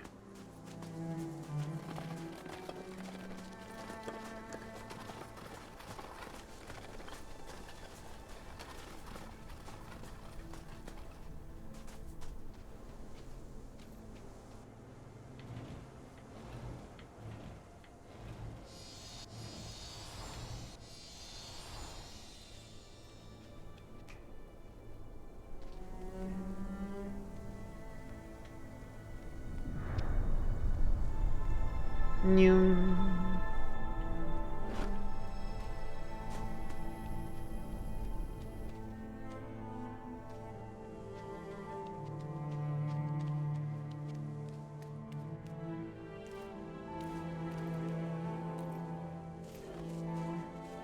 Okay.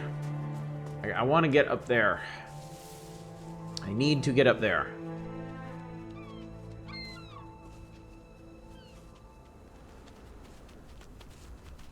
Characters like this, I always want to find a way to catch up to them and like witness them vanish or something, but I suppose it is not to be.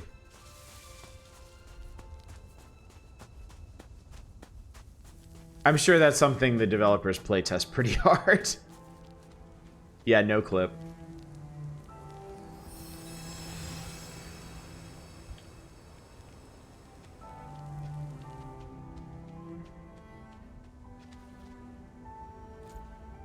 Slap.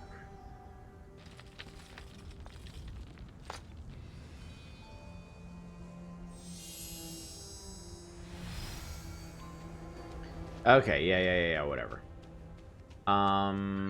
This building. Oh, it's the big orb building. Okay. No, it isn't. That's... No, that's the one. I got all turned around. Ah, it's the pig building.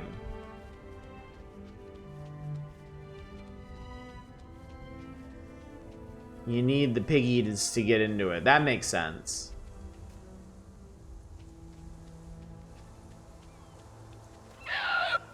Get in there. Kapow.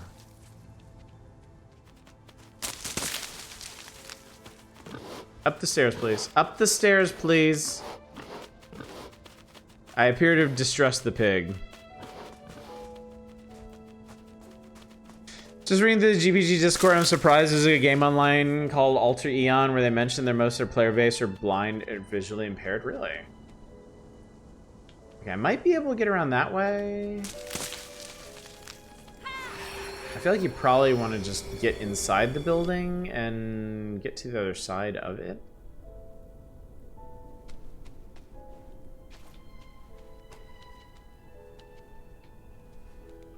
We got more Orbin. Honestly, the biggest rage bait in The Witness might be the secret ending, because you only have to solve 2 puzzles to find it.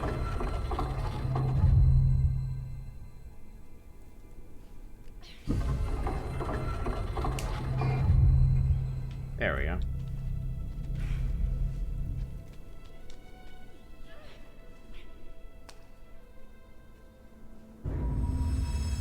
Alright, cool. Back of the building. It is down here. Oh, God. Oh, come on, man. There's gotta be a way down there.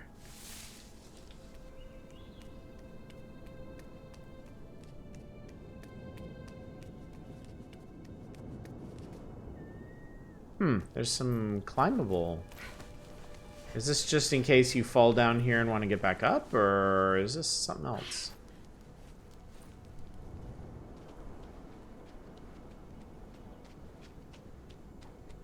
God damn it. God damn it, god damn it, god damn it.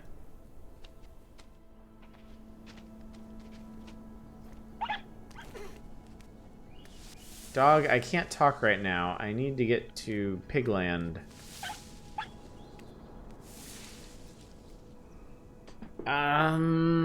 Shit, maybe it's not from this building. But it so feels like it should be.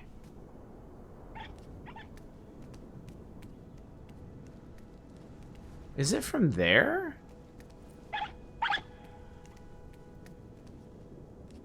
No, that tree blocks it.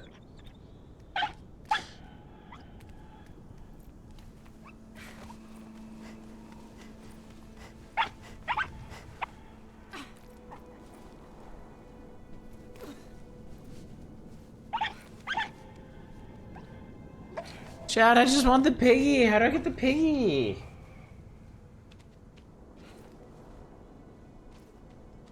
Is it over here? Surely not. Oh, probably not, but... Oh, okay. Maybe? This seems wrong, but...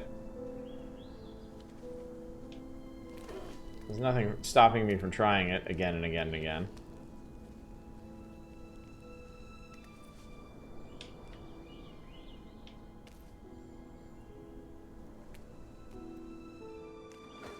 I mean, it worked, didn't it?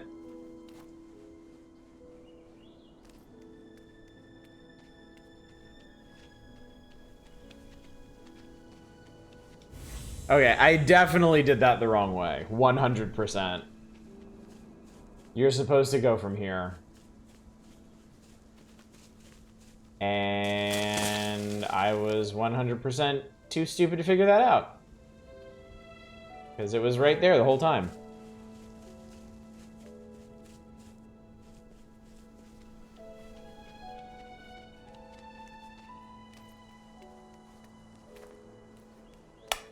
Well, I did it, chat. I accomplished the true goal of this game. I got the piggy. Now I can finally put RiME behind me.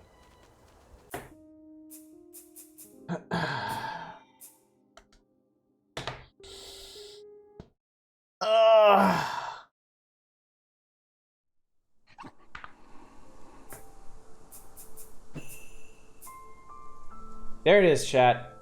My piggy. And succumbed to your original watery death. Emblems. Missed a bunch of emblem pieces.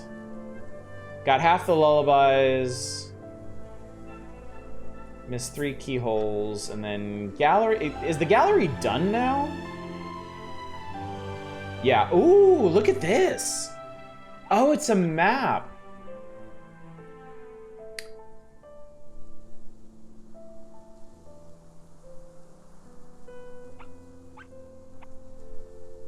Now that is interesting. Because that actually shows how everything exists in the same world. That's the initial area on the left. The desert bird area is on the bottom. The ballbot area is in the top right.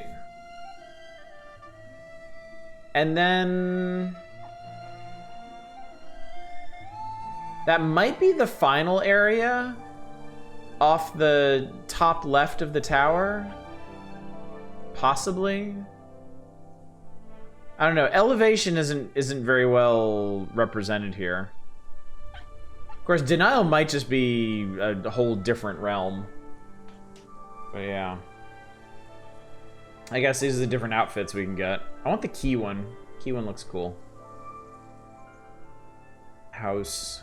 House. House. House. House. House. Man, that's a that is such a cool piece right there. That is really, really cool.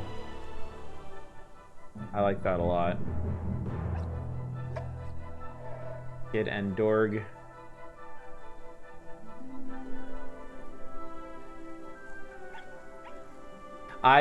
This might have been when they were concepting out the whole like reflected kid at the very end. Oh, that would have been cool if you could ride around on ballbot. That would have been really, really neat.